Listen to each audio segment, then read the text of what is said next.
Settle in, cozy nights. Lay down whatever you were carrying today. Pull the blanket a little closer. Tonight, we are going somewhere cold and ancient and wonderfully strange, back to the land of Skyrim, where the wind carries the sound of something enormous breathing in the dark, and where every ruin, every cobblestone road, every whispering ghost holds a question that nobody has ever fully answered. 130 mysteries. Some of them will make you lean back and stare at the ceiling. Some of them will make the hairs on your arms stand up. And some of them, the best ones, are so deeply strange that even the people who built this world may not have known what they were creating. We are going to walk through all of them, slowly, without rushing, the way you would explore a ruin you had never seen before. Torch in hand, no fast travel. So close your eyes, feel the cold air coming off the mountains, hear the snow settling on the stone, and let us begin. Part 1. The Ancient World and Its Impossible Bones. Skyrim is a land built on things far older than it looks. The mountains have been there since before the Nords arrived. The ruins scattered across the tundra predate human memory. And buried beneath all of it, beneath the soil and the ice and the silence, are the remnants of civilizations whose names have been half forgotten, whose purposes have been guessed at and argued over, and never quite resolved. The first mystery we are going to visit is one of the most quietly spectacular in the entire game, and most players walk right past it without ever understanding what they saw. Mystery 1. The Bones in Kagrenzel. Deep in the eastern mountains of Skyrim, past the Rift, and up into the cold peaks near the Morrowind border, there is a Dwemer ruin called Kagrenzel. It is built into the side of a mountain, compact and sparse by Dwemer standards, and players who venture inside usually come to regret it quickly, because there is a trap door, and when it opens, you fall. You fall a long way through the dark, and as you do, if you look at the walls of the cavern you are plummeting through, you can see bones embedded in the rock itself. Not small bones, not human bones. Rib cages, enormous curving arches of bone sunk into the stone as though they were pressed there when the rock was still soft. They are far larger than the skeleton of a mammoth. They suggest something almost incomprehensibly immense. Nordic folklore, recorded in fragments across the in-game books, and ancient texts scattered through the world, speaks of creatures called snow whales. And the name alone should stop you for a moment. Snow whales. Creatures that supposedly swam through the sky, the way fish move through water, that lived at the peaks of the highest mountains, that sang in tones the old Nords described as joyful and enormous, and utterly unlike anything else alive. They supposedly inhabited the highest elevations of Skyrim during the Merethic era, before recorded history, as most scholars understand it, before the Nords had settled the land and given it its current shape. They are mentioned in apocryphal sources, in the kinds of texts that serious scholars dismiss as mythology, while secretly wondering if there is something true underneath. The bones in Kagrenzel may be their remains. The Dwemer studied everything. They dissected the world with the same relentless curiosity that they applied to tonal architecture and soul manipulation and the engineering of walking metal gods. If snow whales existed, the Dwemer would have found them. They would have studied them, hunted them, extracted whatever sonic properties these singing creatures possessed, and fed that information into their tonal experiments. The low, resonant rumbling that occasionally shakes Kagrenzel's foundations, that trembling in the stone that has no obvious cause, may be a residue of those experiments, an echo of frequencies that were never fully extinguished. Nobody can prove this. The bones have no label. The game never tells you what they are.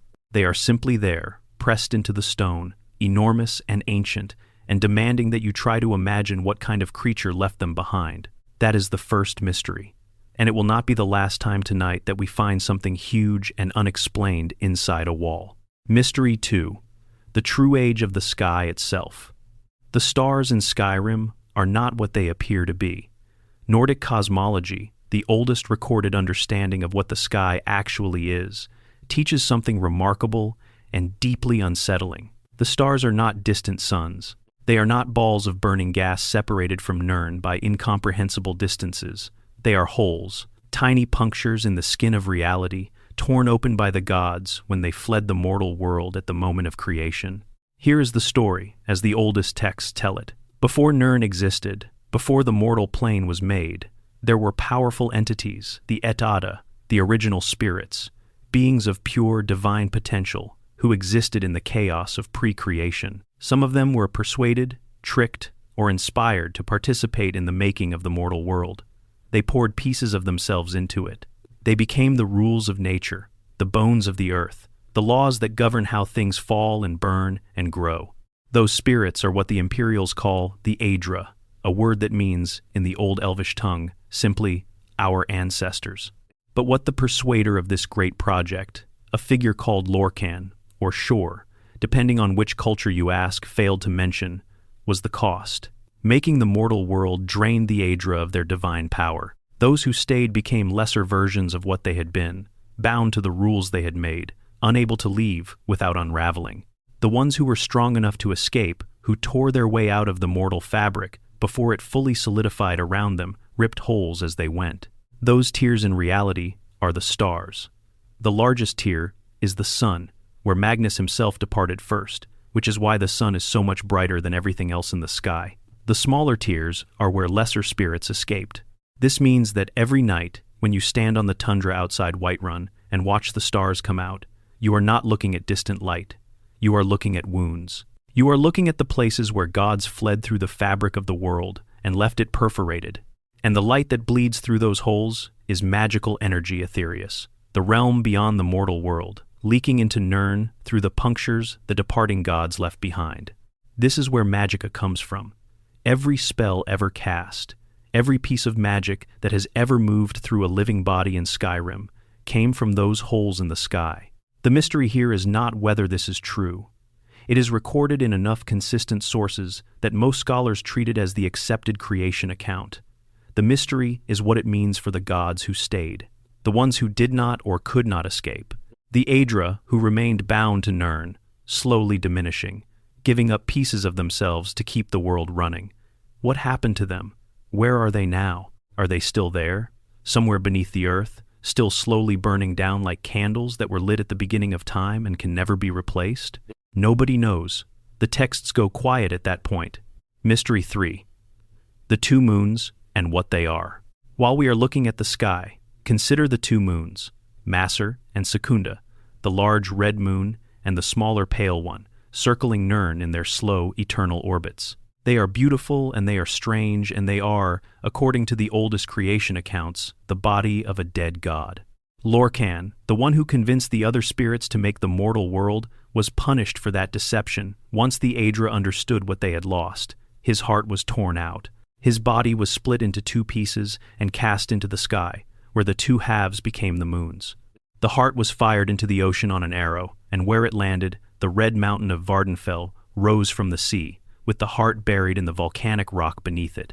This means that every time the people of Skyrim look up and see those two moons hanging in the dark, they are looking at the corpse of the god who made their world. And when the moons go dark, when Masser and Secunda both vanish from the sky, which happens periodically in a phenomenon called the Void Nights, the explanation most scholars accept is that Lorcan's body is being pulled into an existence that cannot be easily named.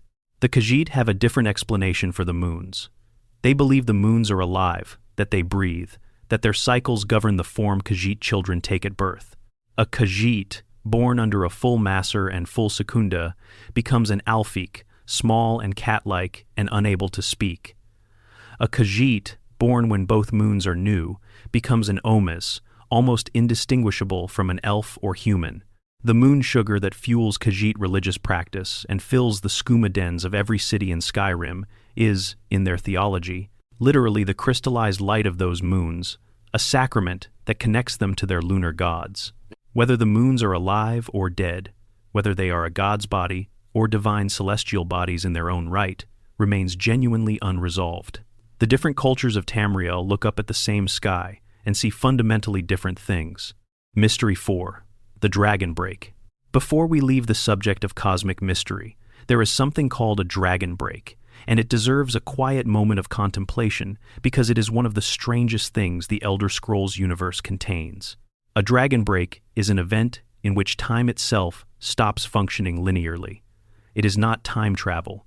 It is not simply a pause or a reversal. It is an untime, a period during which the normal flow of events branches into countless parallel realities, all of which occur simultaneously, none of which can be said to be the true one.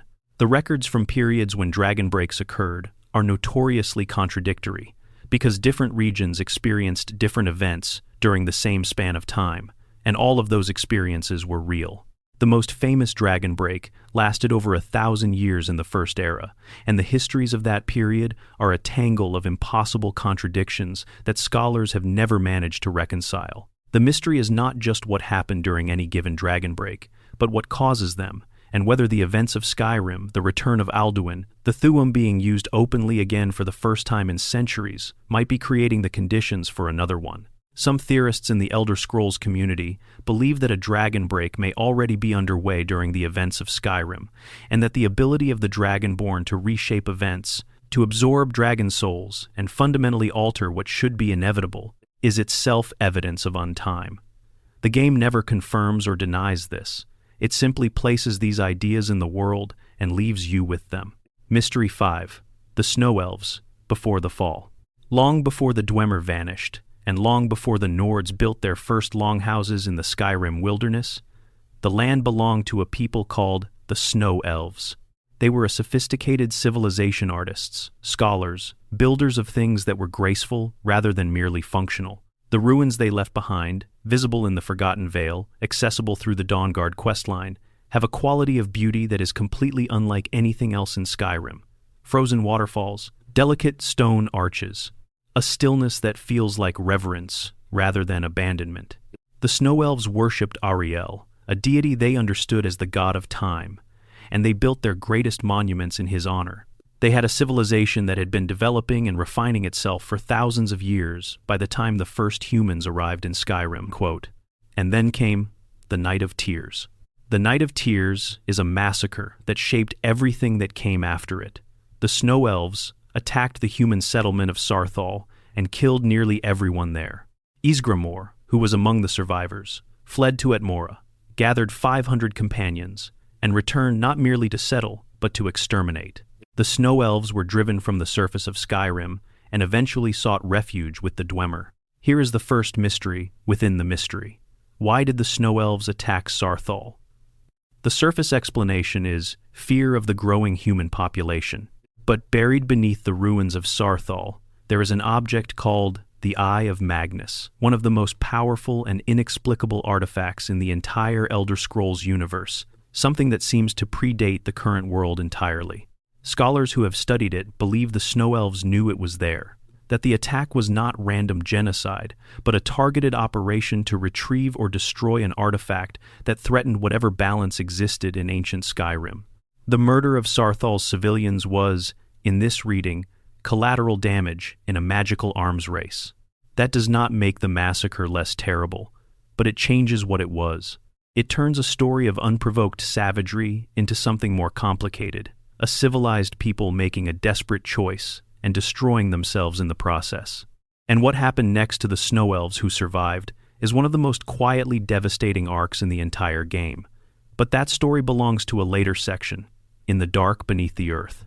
After that first section, take a breath. Pour something warm if you have it nearby.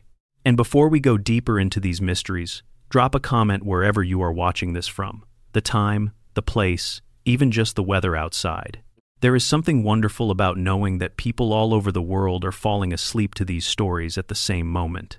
If this is helping you unwind, a subscription means the world and keeps this fire burning. Now, back into the cold. Part 2. The Dwemer, a civilization that erased itself. No race in the Elder Scrolls universe generates more genuine mystery than the Dwemer. They are commonly called dwarves, which is an elvish misunderstanding of who they were. The Dwemer were elves, short and stocky by elvish standards, but elves nonetheless. They were perhaps the most technologically advanced civilization that ever existed in Tamriel, possibly in all of recorded history, and they vanished completely on a single afternoon in the First Era, leaving behind their cities, their machines, their half-eaten meals, and every question anyone could ever ask about them. Let us go through the Dwemer mysteries one by one, slowly, because they deserve the time. Mystery 6. The Disappearance Itself.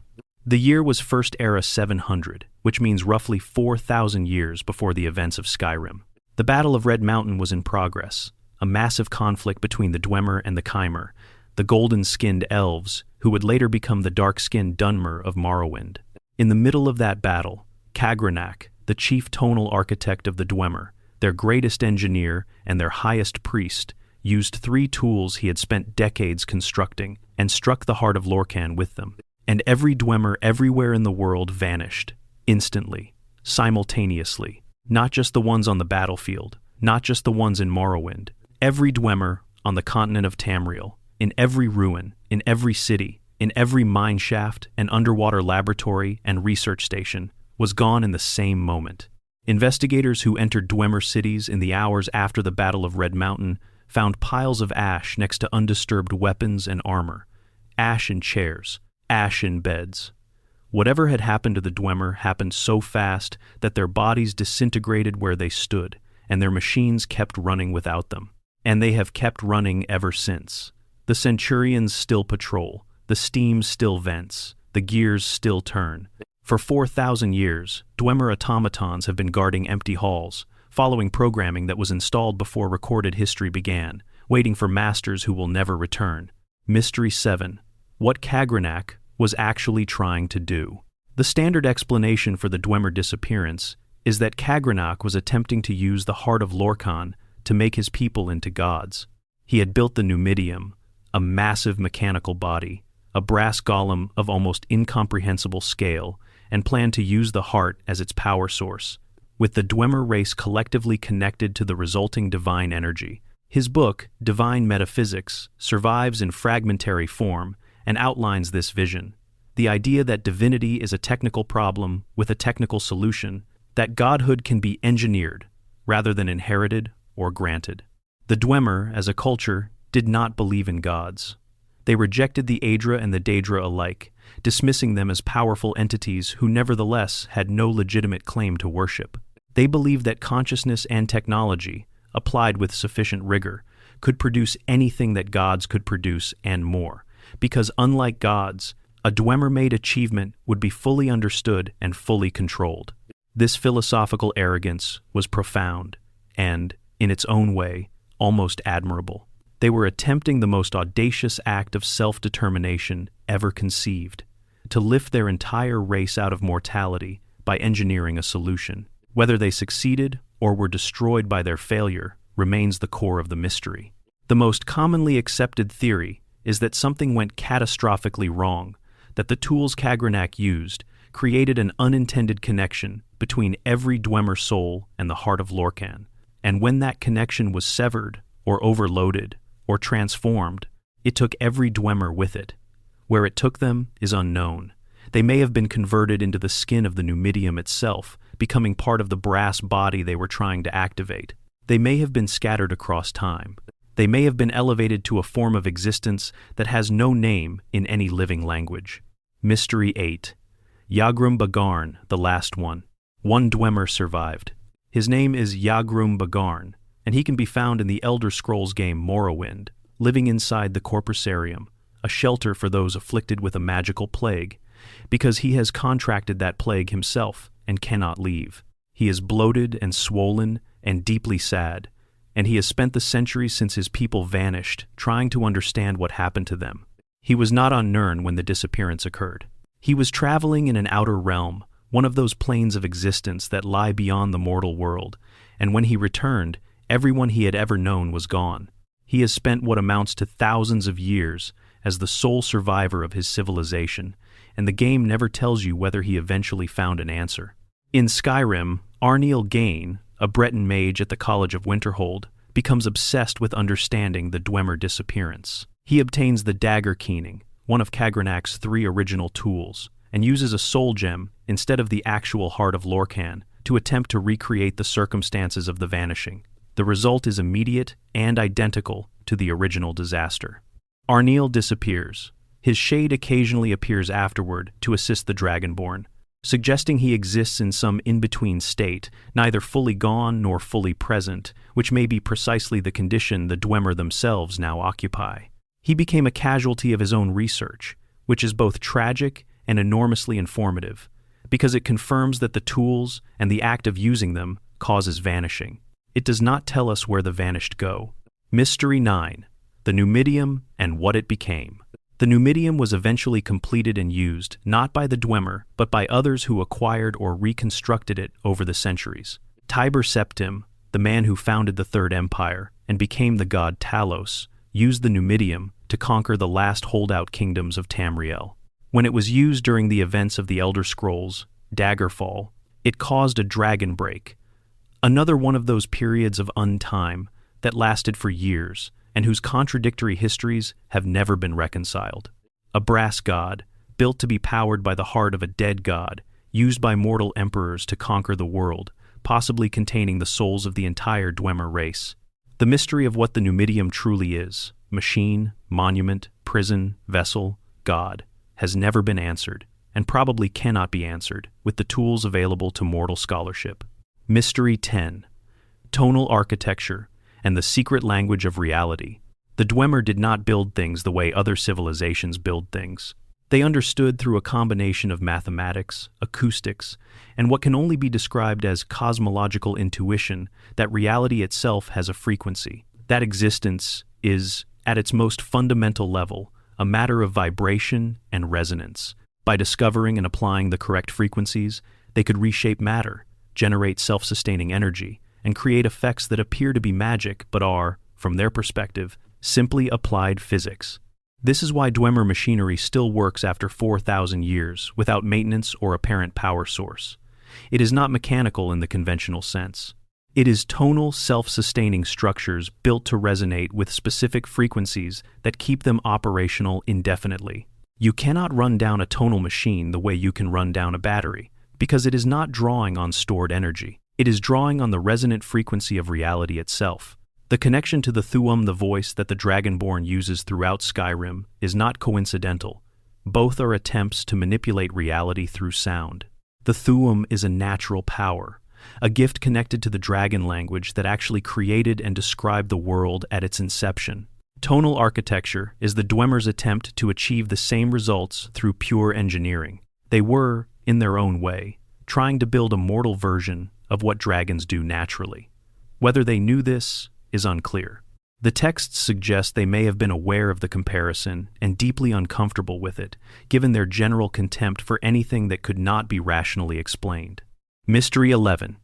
The Ethereum Wars and the Lost Resource. There is one resource that the Dwemer discovered which drove them to war with each other: Ethereum, a rare crystalline mineral found deep in Dwemer mines, with unique magical properties that even their considerable understanding could not fully explain. It is luminescent and blue-white, and it seems to exist slightly outside normal physical laws, which makes it extraordinarily difficult to work with and extraordinarily powerful when successfully shaped. The Dwemer clans went to war over it. Whatever the politics of that conflict were, the result was that the secrets of Ethereum crafting were lost with the Dwemer disappearance. The Ethereum forge, capable of working this material, was buried and forgotten. Its rediscovery during the Skyrim DLC Dawnguard is one of the game's quieter revelations. A chamber deep underground, still functional after millennia, still holding the potential to make objects that nothing in the current era can replicate. The mystery of Ethereum is not just what it is, but where it comes from. The Dwemer found it underground, but what is its origin?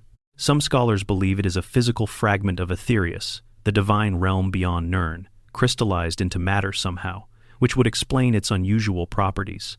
Others believe it is something the Dwemer themselves created, a material so refined that it acquired quasi-divine characteristics through the act of its manufacture.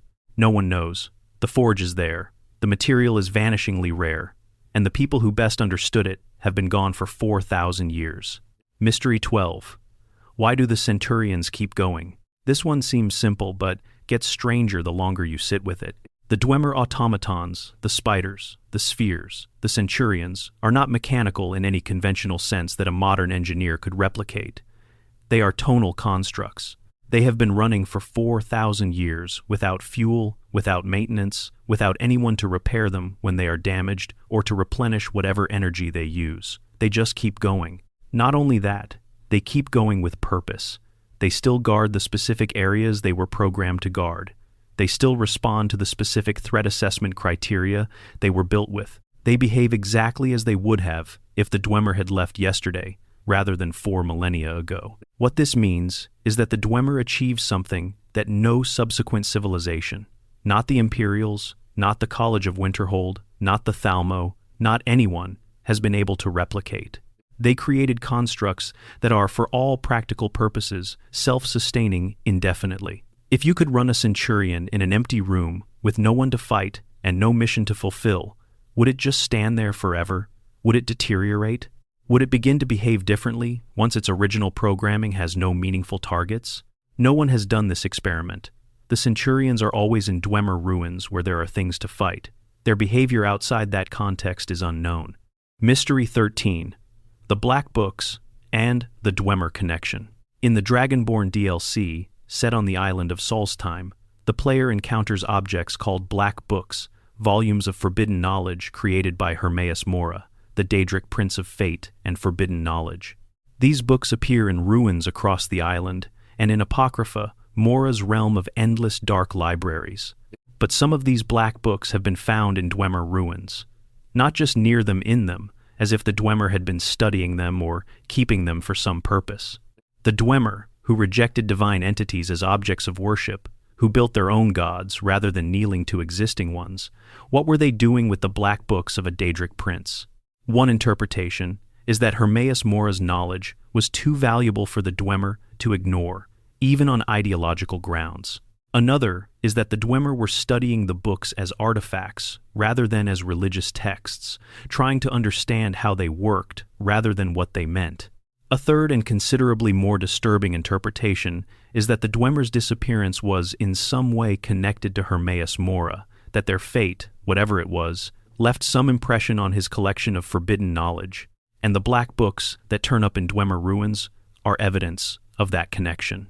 Mora never says. He collects everything. He waits. The Black Books sit in their Dwemer alcoves, and no one has offered a satisfying explanation for how they got there.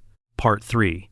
Whispers among the living NPC mysteries, with no resolution. Not all of Skyrim's mysteries are ancient and cosmic. Some of the most haunting ones are completely human in scale, small, personal, involving a handful of people whose stories do not resolve cleanly no matter how long you look at them. Mystery 14. Sadia and Kematu. Who is actually lying?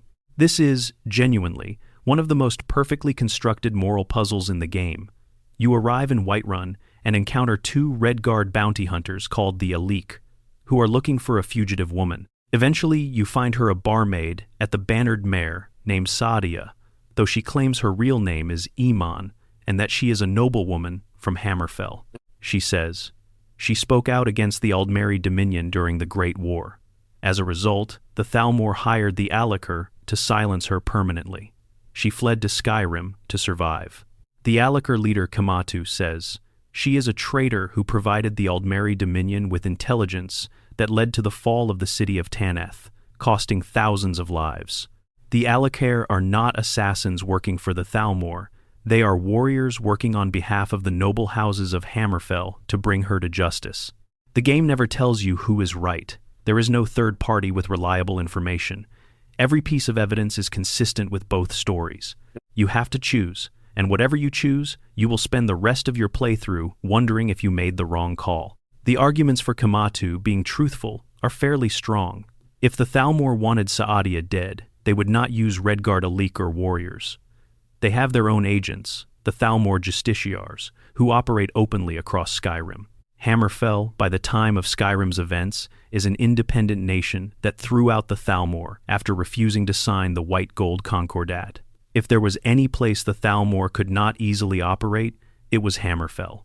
So why would they contract Redguard warriors from the very province that most hates them? Kematu's story, that he is working for Hammerfell's noble houses rather than the Thalmor, is actually more internally consistent. On the other hand, Sadia has lived quietly in Whiterun for what appears to be an extended period without incident.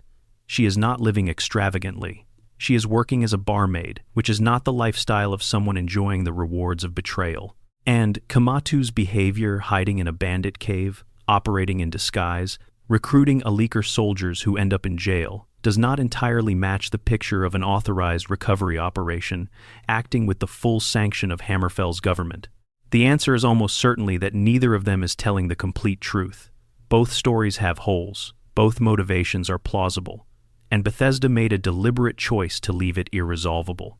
The quest is called In My Time of Need, and the answer to whose time of need it refers to is different depending on what you believe. Hundreds of thousands of players have argued about this quest for over a decade. Nobody has won the argument, because the argument cannot be won. Mystery 15. Narfi and Rada. In the small town of Ivarstead, the village at the base of the 7,000 steps that leads to High Hrothgar, there is a man named Narfi who lives in the ruins of a house by the river. He is not entirely well. He asks if you have seen his sister Rada, who went missing over a year ago. He cannot explain why, he cannot look for her himself.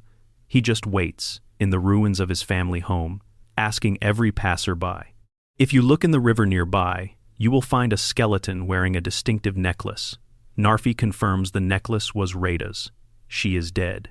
She drowned, or was drowned, in the river near their home. The quest ends there. You give Narfi the necklace. He falls apart with grief. There is no follow-up investigation. There is no indication of whether Rada's death was an accident, a murder, or something else entirely. Narfi continues to live in the ruins of his home, with no resolution and no help and nowhere to go. Who was Rada? Why did she die? Did she fall into the river, or did someone put her there? The game contains no answer.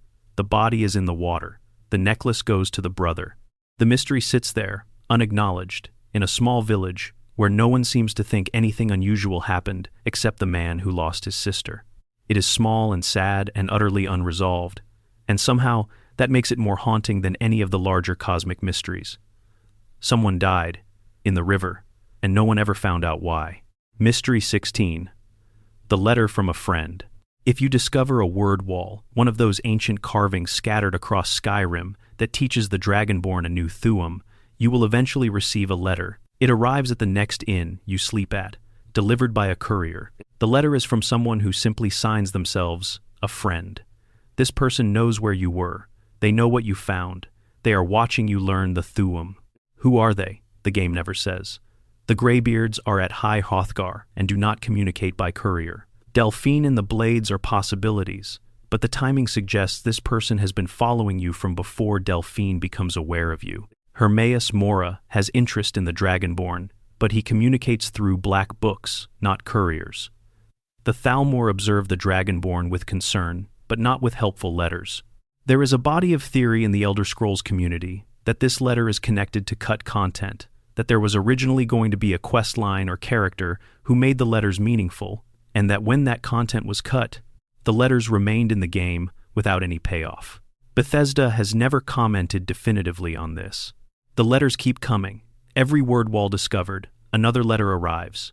A friend knows, a friend is watching, and a friend never introduces themselves. Mystery 17. The Ebony Warrior's true identity. At level 80, the very top of what most players ever reach, a heavily armored warrior approaches you in any inn or tavern and requests an honorable death in combat. He has mastered every skill, conquered every challenge, achieved everything there is to achieve in the mortal world. He now seeks Sovngarde, and he wants to die at the hands of someone worthy of giving that death. His name, his backstory, his history, none of it is given. He is Redguard. He uses Thuum, which is extraordinary for someone who is not a Dragonborn or a Greybeard. He uses shouts effectively in combat, multiple shouts, which suggests years of dedicated practice. His armor is unique. His abilities are unique. His size is unique. He is scaled to a height that makes him nearly as tall as Soon, the guardian of Sovngarde's bridge. Who is he? The theories run from the mundane to the mythic. Some players believe he is simply an extraordinarily accomplished warrior who trained the Thuum through conventional means over decades. Some believe he is a former companion who left the circle. Some believe he is connected to the companion's own werewolf heritage. The most interesting theory is that he is himself a Dragonborn who absorbed so many souls and lived so long and accomplished so much that mortal existence has genuinely become insufficient, that he has transcended the normal scope of a mortal life and now seeks the only thing left that could mean anything to him. The fact that he goes to Sovngarde, if you defeat him, confirms he had the Nordic warrior's soul all along. His Nord religion was not just an affectation, he genuinely believed in it. A Redguard man, wielding the Thuam, dressed in ebony armor, seeking a warrior's death in the Nordic afterlife. Every piece of that description raises a question, and none of those questions have answers. Mystery 18. Susanna the Wicked. In Windhelm, inside the Silverblood Inn, there is a waitress named Susanna. She is cheerful and does her job, and seems to have no particular connection to any larger story. Players who visit Windhelm regularly sometimes meet her, buy a drink from her, listen to her talk about her evening. And then, if you return to Windhelm after reaching a certain point in the game, you will find her body in the graveyard outside the Palace of the Kings. She is one of the victims of the Windhelm Ripper, the serial killer, who forms the center of the Blood on the Ice quest line. She was murdered between your visits. She was alive and pouring drinks and going about her evening, and then she was dead in the snow. Some players have reported the experience of meeting Susanna, building a small passing familiarity with her presence in the inn, and then finding her body weeks of real-world gameplay later. The experience is described as genuinely affecting a moment where the game's background becomes foreground unexpectedly, where a character who existed purely as scenery becomes, retroactively, a person with a name and a routine that was violently ended. The Windhelm killer is eventually identified as Calixto Corium, who runs the House of Curiosities Museum in the city, a man who appears friendly and eccentric, and who has been murdering women while the guards suspect an innocent court mage. But knowing who did it does not explain Susanna's life before it. Who was she? Where did she come from? Why was she working in Windhelm's grimest inn under a name like the Wicked? The game offers no biography. She existed, she died, and the only mystery that technically gets resolved is who killed her, not who she was. Mystery 19. Maven Blackbriar's unfinished contract. In the basement of Blackbriar Manor in Riften, behind a locked door, there is a black sacrament. This is the Dark Brotherhood's ritual of summoning an effigy stabbed with a blade, surrounded by candles and nightshade, arranged by someone who desperately wants someone else dead. There is also a note. The note is from Maven Blackbriar to Astrid, the leader of the Dark Brotherhood, demanding to know why a contract has not yet been fulfilled. Maven is impatient.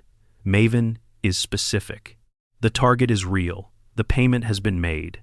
But the target is never identified in the note. The quest to complete this contract was cut from the final game. The Black Sacrament remains in the basement. Maven remains agitated. The identity of whoever she wanted killed badly enough to summon assassins and to follow up when they didn't deliver is never revealed.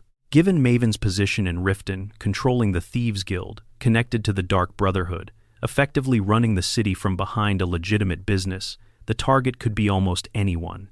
A rival merchant, a political opponent, someone who knows something about her operations that she cannot afford to become public. The speculation has filled years of forum discussions without any resolution.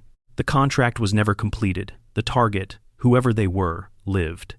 And no one except Bethesda's cut content writers knows who they were. Part 4. The Villages with Secrets. Skyrim's small settlements receive less attention than its major cities, and that is exactly how they like it. Because some of the most genuinely dark stories in the game are tucked into the quietest corners of the map, dressed up as ordinary farming communities and lumber operations and fishing villages. Mystery 20. Rorikstead and the Daedra in the Soil. If you travel west from Whiterun, along the road that eventually leads to Markarth, you will pass through a small farming village called Rorikstead. It is peaceful. The farms produce extraordinary harvests. The people seem content, and if you look at it for more than a few minutes with the wrong kind of attention, it begins to give you a creeping feeling that something is deeply wrong. The evidence, assembled from dozens of player investigations over the years, forms a picture. Every house in Rorikstead contains an unusual number of soul gems, not one or two, the kind of amount that suggests habitual magical practice. Soul gems are used to trap the spirits of living things. They are the currency of enchanting and certain schools of magic. A farming village, with no apparent need for magical practice, has no obvious reason to have them in such quantities. In Juan Manette's house, Juan is a Breton mage who healed Rorik's injuries after the Great War and has lived there ever since. Apparently ageless, there is a book called Spirit of the Daedra. This book describes how Daedric princes harvest souls for their own purposes. It is not a text you would expect in a retired healer's home. The village has extraordinarily fertile soil, despite being situated in a region where the land is generally poor. When asked about the harvests, Juan becomes evasive. He insists there is no secret. He insists the land is simply good. He insists this with just enough emphasis that it sounds like he is insisting too hard. Every woman in the village who could bear children has died. Rorik's wife, Eric's mother, Lemkil's wife, all dead. The one surviving adult woman is Reldith, who is older and appears to be past childbearing age. Her adopted son Ennis once asked why they do not sell Rorikstead's soil the way they sell cow manure, and Reldith shut down the conversation immediately. The most coherent theory that community investigation has produced is this. Juan is a servant of a Daedric prince. The leading candidate is Hircine or Molag Bal, but this is speculation, and he has been sacrificing fertile women to that prince in exchange for the supernaturally rich soil that makes Rorikstead's harvests possible. The soul gems are the mechanism. The spirit of the dead woman is trapped, offered to the Daedra, and the soil blooms. Rorik himself may not know, or he may know and has chosen the prosperity of his village over asking questions about its cost. The children Eric, the aspiring adventurer, Ennis, the orphaned farmer's son, Sissel, who has prophetic dreams about dragons, are growing up on land that may be consecrated in blood. Michael Kirkbride, one of the original Elder Scrolls lore writers who helped shape the universe's mythology, was asked about the Rorikstead theory in an interview and responded with what can charitably be described as enthusiastic ambiguity. He did not deny it. He seemed delighted that people had found it. Whether that constitutes confirmation is a matter of interpretation. The game never says. Rorikstead's farms produce their extraordinary harvests. Juan Minette lives in his comfortable house. The soul gems sit on the shelves, and the women of childbearing age are gone. Mystery 21. Half Moon Mill and What the Couple Eat. On the western end of Lake Ilinalta, north of Falkreath, there is a lumber mill called Half Moon Mill. It is run by a couple named Hurt and Hearn. They are friendly. They have been supplying lumber to Falkreath, and, until it was destroyed, to Helgen. They seem like a perfectly ordinary pair of working adults operating a functional small business in rural Skyrim. In the shed near the sawmill, there is meat hanging on hooks. This is normal for a rural location. Hunting is part of life in Skyrim, and preserved meat is practical. But if you look at the bones scattered with the animal bones in that shed, some of them are human. And if you listen to the casual remarks Hurt and Hearn make about visitors who stop at the mill and do not continue their journey, you start to notice a pattern. They speak of guests with a specific and unsettling warmth. The kind of warmth that sounds, in context, less like hospitality and more like anticipation. Hurt and Hearn are vampires. Not secretly if you attack them, they will use vampire abilities. But they present themselves so well, in such an ordinary context, that the vast majority of players walk right past the mill without ever becoming suspicious. They buy lumber, they chat about the roads, and they leave without ever checking the shed carefully enough. The mystery is not really whether they are predators. They clearly are. The mystery is how long they have been doing this, and how many travelers have disappeared into the mill without anyone in Falkreath connecting the lumber supply to the disappearances. The answer implied by the evidence is a very long time, and no one has connected it, because Hurt and Hearn are very, very good at being ordinary. Mystery 22. The Nightmare of Dawnstar. When you first arrive in Dawnstar, you will overhear people talking about nightmares. Not one person, everyone. The entire population of this small northern city is suffering from a shared dream that has been going on for weeks. The nightmares are specific, consistent, and deeply disturbing. No one is sleeping properly. The guards are exhausted. The miners can barely function. The quest line that investigates this leads you to Nightcaller Temple and a Daedric plot involving Vermina, the Prince of Dreams and Nightmares. That plot is resolved, or at least disrupted, by the end of the quest. But the mystery that lingers is a deeper one. How long was this happening before the player arrived? How long had the entire population of a city been experiencing the same nightmare without any effective response from the Jarl or from outside help? And what happened to everyone who suffered through weeks of this before the Dragonborn showed up? The permanent psychological damage to an entire population from weeks of shared nightmares is something the game does not address. The quest ends. Dawnstar presumably goes back to normal. But the people who lived through it, who watched themselves and their neighbors deteriorate from sleep deprivation and terror, carry that experience in a way the game never follows up on. Mystery 23. Morthal's vampire problem and what the Jarl knew. The town of Morthal sits in a swamp in Hjalmark Hold, perpetually fog-bound and slightly melancholy.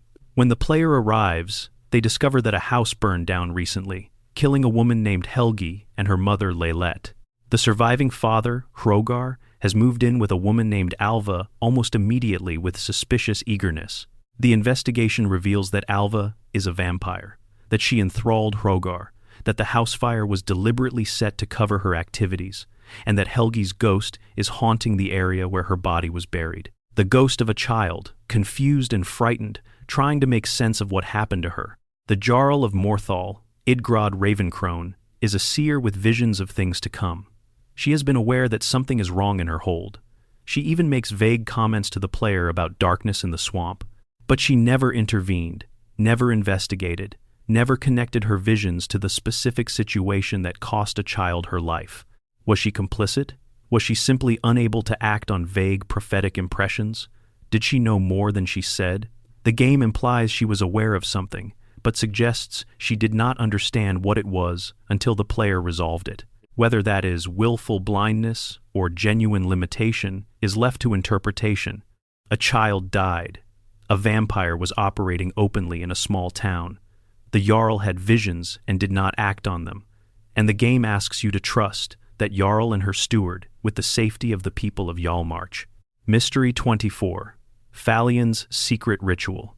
The wizard Falion lives in Morthal, where he provides the service of curing vampirism, a practical and useful function that explains his presence there without requiring any further investigation. But Falion leaves his house in the middle of every night and walks out into the swamp to a ruined stone circle, where he performs a ritual that he explicitly does not want anyone to know about.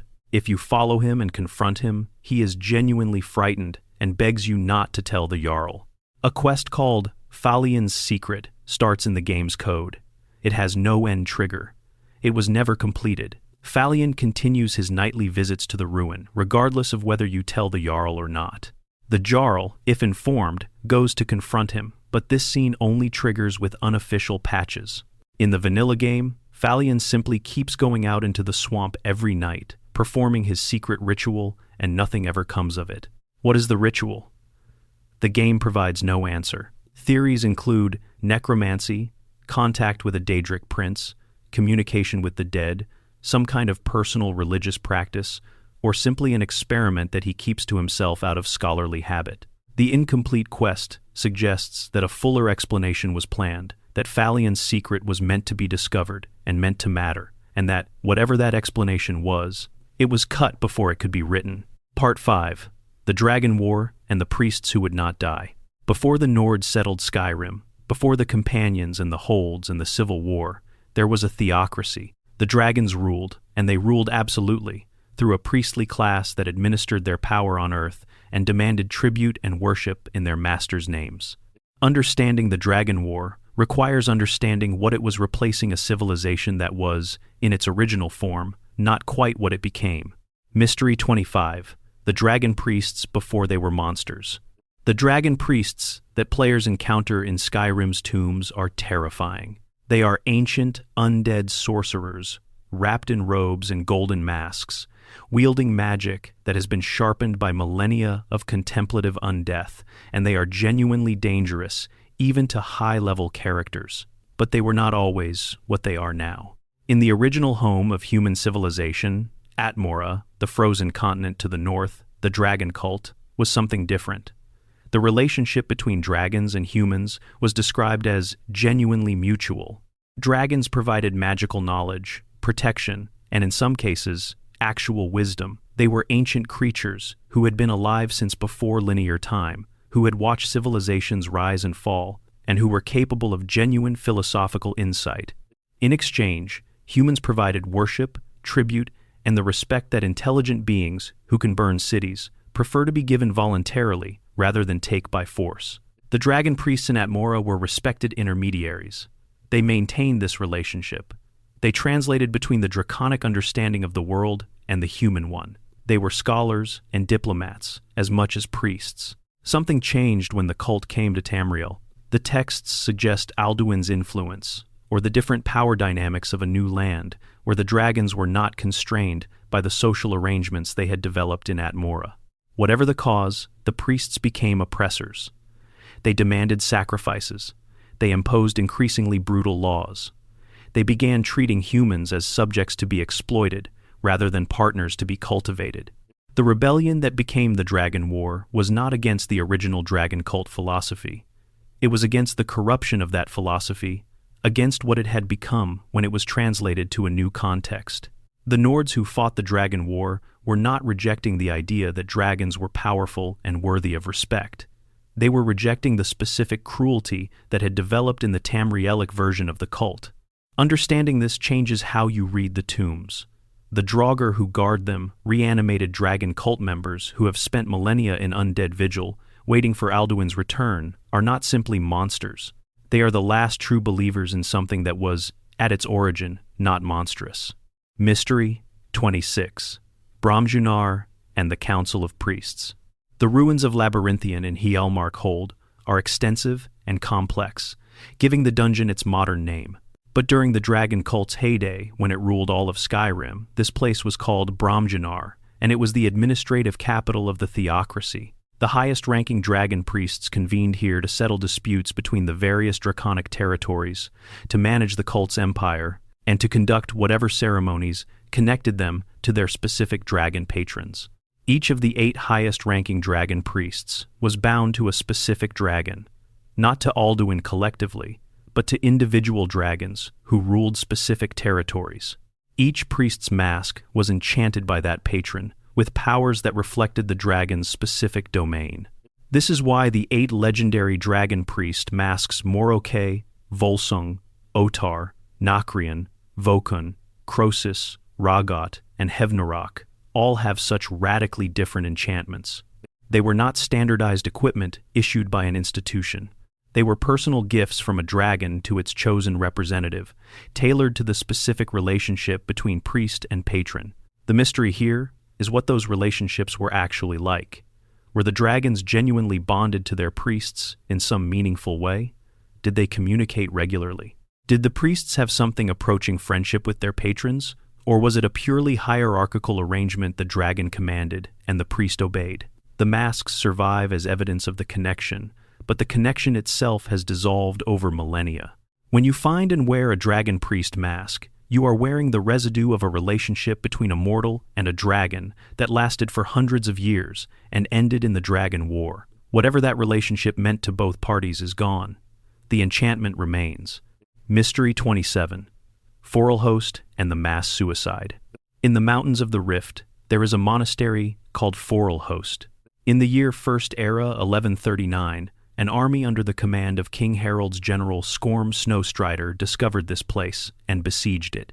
Inside were the last significant concentration of dragon cult loyalists in Skyrim holdouts who had refused to abandon their faith even as the cult crumbled around them, who had retreated to this remote location and barricaded themselves in rather than surrender. The army arrived at the gates. The cultists inside were outnumbered, outmatched, and out of options, and rather than surrender, they drank poison, all of them. The dragon priest Ragot led this final act of defiance, a mass suicide that denied the besieging army the satisfaction of a victory in battle. When the army broke through the gates, they found only corpses. The mystery is not what happened. The records are relatively clear on this. The mystery is what kind of faith produces this response. What did these people believe so completely that dying together, by poison, in a remote monastery, was preferable to capture? Capture would have meant imprisonment, possibly, and eventually release. It would have meant the public end of the dragon cult, but it would have meant personal survival for the people inside those walls. They chose to die instead, every one of them, together. They believed, apparently, that death was better than witness to the extinction of their religion. That choosing to die on their own terms was a more meaningful end than living through the cult's final defeat. The Draugr who guard Forelhost now are the preserved remains of those cultists. They spent their last living hours choosing death over compromise, and they have spent the time since in undead vigil, still serving, still guarding, even in death. Mystery 28.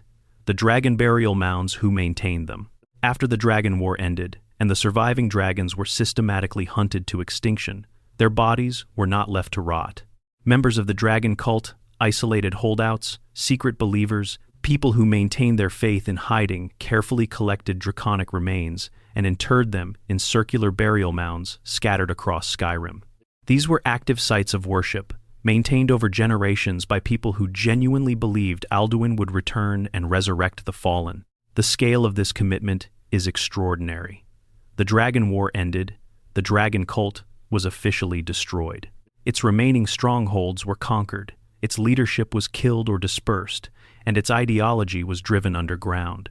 And yet someone for hundreds of years, possibly longer, kept maintaining those burial mounds, kept traveling to them, kept performing whatever rites they believed would preserve the dragons inside until the day of resurrection. These were not organized institutional efforts. There was no hierarchy to coordinate them, no central authority to direct the faithful. They were individual acts of devotion by people who believed in something that the rest of their society had declared finished.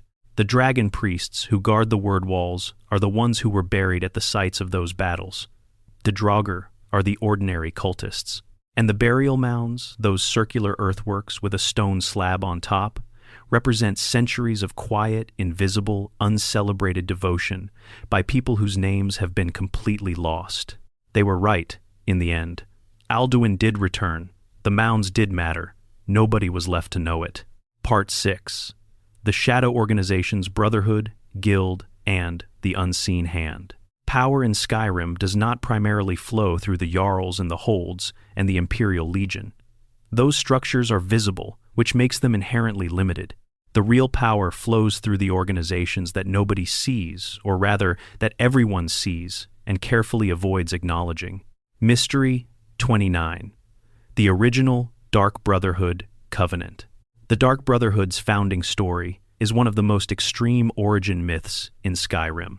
The Night Mother, the organization's spiritual founder and figurehead, was, in life, an ordinary woman. She had 5 children, and then something contacted her with an offer. The entity or force known as Sithis approached her, or she sought it out and made a bargain. If she sacrificed her 5 children, she would become his bride and the founder of a new form of worship. She accepted. She murdered her 5 children in cold blood. Their deaths provided the spiritual and ritual foundation for the Dark Brotherhood as an institution.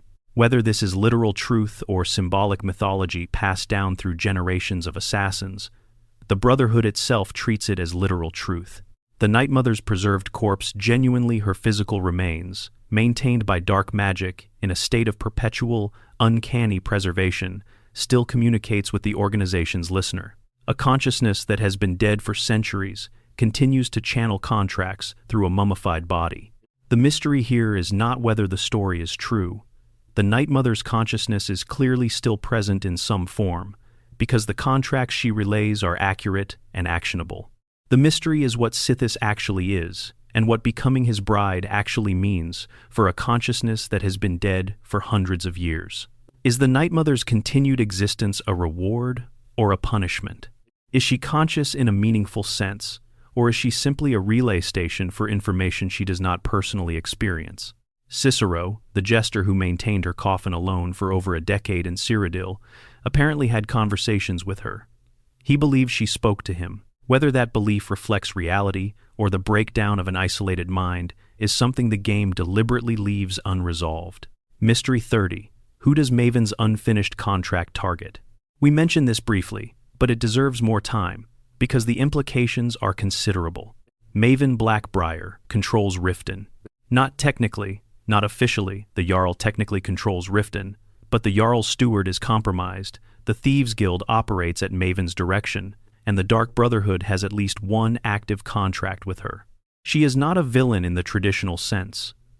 She is simply someone who understands power better than her opponents and has no meaningful ethical constraints on how she uses it. The Black Sacrament in her basement represents a contract that was ordered, paid for, and not delivered. The note demands to know why Astrid has not completed the job. The target is unnamed in the note we can read. The quest to resolve this was cut from the game entirely. The speculation about the target's identity has been extensive and occasionally brilliant. One persuasive theory suggests the target is one of the Khajiit caravan merchants who operates near Riften, specifically someone who has been skimming from Maven's drug operations, because Maven controls the skooma trade in Riften through the Thieves Guild and would have no tolerance for independent operators cutting into that. Another theory suggests the target is a political figure in Cyrodiil, whose death would benefit Maven's ambitions when the Empire eventually takes an interest in Riften's governance. The truth, if there is one, exists only in files that were never shipped. Someone is alive who Maven decided should not be, and that person has no idea. Mystery 31. Nocturnal's Real Bargain. The Thieves Guild worships Nocturnal, the Daedric Prince of Night, Luck, and Shadow. This is not purely metaphorical. Nocturnal maintains an active supernatural relationship with the guild through a pact made generations ago, centered on an artifact called the Skeleton Key, which represents pure lockpicking ability and the kind of luck that makes impossible jobs merely difficult. The Skeleton Key was stolen from the guild by a rogue member named Mercer Frey, who used it to access Nocturnal's own sanctum and steal from the prince herself, which should have been suicide, and might yet prove to be. When the Skeleton Key was in the guild's possession, they thrived. When Mercer stole it, everything began to fall apart. Not through obvious external pressure, but through the slow erosion of the luck that had made them extraordinary. Jobs that should have been routine became catastrophic. Members died unnecessarily. The guild's reputation collapsed. This demonstrates something remarkable. The guild's success was literally supernatural in origin, not purely skill-based, not purely experience-based. They were operating with a divine thumb on the scale, and when that thumb was removed, they discovered how much of their reputation had been built on something they did not entirely deserve. The deeper mystery is what Nocturnal's actual interest in the guild is. She is a Daedric prince, an entity of immense power, with a cosmic portfolio that includes all darkness and all luck in the world. Why does she need a guild of thieves? What does she get out of the arrangement that she could not get more easily through other means? The answer the game suggests is that she collects servants and agents the way other powerful entities collect artifacts, and that a guild of well-trained, well-connected mortals who can move through shadows is genuinely useful to her in ways that are not fully explained. What does Nocturnal do with the darkness? Where does the luck she controls actually come from? These are questions the Nightingales, the elite operatives who serve her directly, apparently never ask, or never receive satisfying answers to. Mystery 32. The Thieves Guild Shadow Marks. Throughout Skyrim, on buildings in every major city, and even some rural locations, there are small carved symbols called shadow marks. They look like ordinary graffiti, random scratches in stone, meaningless vandalism. Only Thieves Guild members know what they actually are. A comprehensive information network communicated through a symbolic language that is invisible to anyone who does not know to look for it. The marks indicate safe houses, locations that have been robbed, and offer nothing more. Places where guards are particularly vigilant, escape routes, locations where guild contacts can be found.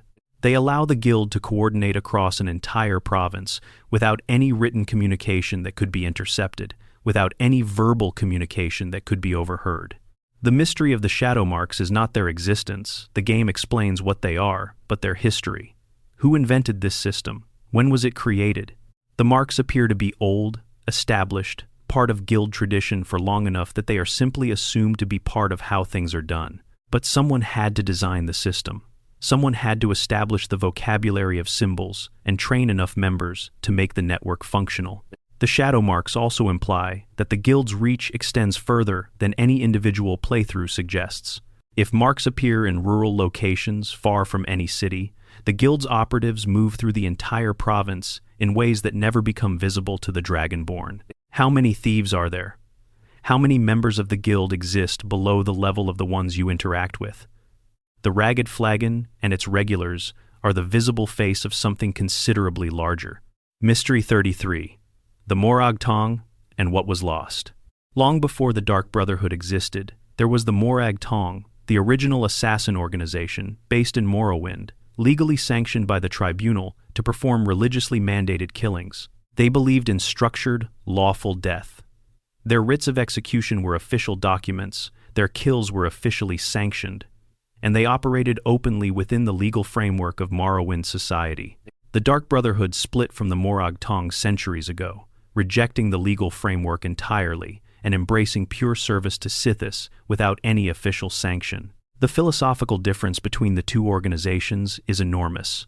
One believes death should be structured and purposeful within a social framework. The other believes death is a cosmic inevitability that serves no master but the void itself. By the time of Skyrim, the Morag Tong has been banned outside Morrowind. After the Red Year, the eruption of Red Mountain that devastated Morrowind and the subsequent chaos, the Morag Tong's power base largely collapsed. What remains of the organization is scattered, weakened, and operating without the divine patronage of the Tribunal, who no longer exist.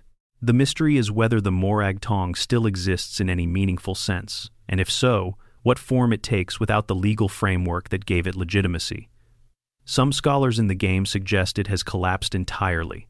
Others suggest it continues to operate in secret in what remains of Dwemer society. Its relationship to the Dark Brotherhood, ancient rivals from a philosophical schism, is left unresolved. Whether they still see each other as enemies, or whether the collapse of the Morag Tong's power has made that rivalry irrelevant, is a question Skyrim does not answer. Part 7. The Cosmic Architecture Souls, Stars, and the Nature of Endings. Mystery 34. The Soul Cairn and Who Is There. In the Dawnguard DLC, the player travels to a place called the Soul Cairn, a vast purple wasteland of cracked earth and drifting souls, lit by a perpetual twilight that feels like the inside of a dream on the edge of becoming a nightmare. It is a realm of oblivion, but not one controlled by any single Daedric prince in the conventional sense. It is managed by entities called the Ideal Masters, beings of uncertain origin who seem to exist primarily as concentrations of pure soul energy. The Soul Cairn is where the souls of people trapped in soul gems end up. Not people who die naturally, not people who are killed in battle, specifically people who are killed by someone wielding a soul trap spell, whose spirits are then used to power enchantments. Every enchanted sword powered by a soul gem is powered by someone who is now wandering the purple wasteland of the Soul Cairn, confused and trapped and unable to move on to whatever afterlife they would otherwise have reached. This is one of Skyrim's genuinely disturbing implications. Soul trapping is a common magical practice. It is taught in the College of Winterhold. It is economically ubiquitous. Soul gems are found everywhere, sold everywhere, used routinely by every mage and enchanter in the province. And each one that is filled with what the game calls a grand soul or a greater soul represents a sapient being who has been kidnapped from their afterlife and pressed into service as a magical battery. The souls in the cairn are aware. They can speak. They experience their imprisonment. Some have been there long enough that they have lost coherence, their personalities dissolving into formless drifting. The newest arrivals are still themselves, still confused, still wondering what happened and when they can leave. The answer is never. The enchantment is permanent. The soul serves until the enchantment is destroyed or the item is lost, and even then, it is not clear they return to the normal cycle of death and afterlife. The Soul Cairn may simply absorb them. Mystery 35. The Ideal Masters. What are they? The Ideal Masters manage the Soul Cairn, but their nature is one of the most obscure mysteries in the game. They are not Daedric princes in the traditional sense. They are not Aedra. They appear to be entities who achieved some form of transcendence from mortal existence long ago, who voluntarily abandoned their physical forms and became pure soul energy, and who have since been collecting the souls of others as a way of sustaining themselves and expanding their power. If this interpretation is correct, the Ideal Masters were once mortal. They chose what the Soul Cairn represents. They saw the realm of trapped souls and thought, "This is what we want to become," and this is the domain we want to rule. They built a hell of their own design and installed themselves as its administrators. The mystery is whether this was wisdom or madness. The ideal masters appear to be extraordinarily powerful. They appear to be satisfied with their existence. Whether they have any regrets about what they chose, any awareness of what they sacrificed to become what they are, is something they do not discuss. They make bargains. They collect souls. They maintain their realm with cold efficiency. Whatever they were before is simply gone. Mystery 36. Where do Dragonborn Emperors go when they die? This is a lore question that the games circle around without ever answering directly. The Dragonborn Emperors of the Septim dynasty, the line of rulers that produced Tiber Septim and ended with Martin Septim's sacrifice to stop Mehrunes Dagon, were actual Dragonborn, literally possessing the soul of a dragon in a human body. When they died, they could potentially go to two different afterlives. Sovngarde, the Nordic warrior's paradise where dragon souls are absorbed and reside, or wherever the souls of mortal emperors go, according to the imperial faith. Martin Septim's case is the most complex. He shattered the Amulet of Kings and transformed himself into an avatar of Akatosh to defeat Mehrunes Dagon. He then dissipated his physical form, dissolving, the avatar crumbling to dust. Did his soul go to Sovngarde? Did it become part of Akatosh? Is there any meaningful distinction between those two things for someone who was simultaneously an emperor of the empire and a literal dragonborn? The game does not say. His physical form is gone. His father's ghost was visible to you in the Oblivion Crisis, but never confirmed a destination. The mystery of what happens to a dragonborn's soul at the moment of death, whether it goes to Sovngarde, whether Alduin can consume it, whether it has some other fate entirely, is one that even the Greybeards seem to have only partial answers to. Mystery 37. Sovngarde's borders. Sovngarde is the Nordic afterlife, a mist-shrouded land of eternal feasting and warrior's glory, presided over by Shor, who is the Nordic name for Lorkhan, the dead god whose body became the moons. The entrance is guarded by Tsun, the Nordic god of trials, who tests warriors before allowing them to enter. But Sovngarde is not available to all Nords, and the criteria for admission are genuinely mysterious. Codbran, the harbinger of the companions, is terrified that his lycanthropy will prevent him from entering, that the beast blood he carries has corrupted his soul in some way that Sovngarde will not accept. This implies that souls are assessed at the entrance and that certain conditions disqualify them from admission. What are those conditions? Tsun's dialogue suggests that those who died in battle and lived their lives with honor are welcome. But the specifics, what counts as honor, how Tsun evaluates it, whether there is any appeal process for borderline cases, are not explained. Warriors who died defending their homes. Warriors who died fighting wars they did not choose. Warriors who made terrible choices in service of good aims. Where do they go? And what happens to the people who are explicitly not welcome in Sovngarde? Not everyone in Skyrim is a Nord warrior with a sword and a battle death. Most people, merchants, farmers, servants, children die in beds or from illness or accident. Sovngarde, which celebrates warrior death, would seem to have no place for them. But surely there is somewhere else. The imperial faith promises Aetherius for the righteous. The Dwemer have their own ancestral afterlife. The Khajiit believe they are reincarnated to serve the moons again. What about the people who do not fit any of these frameworks?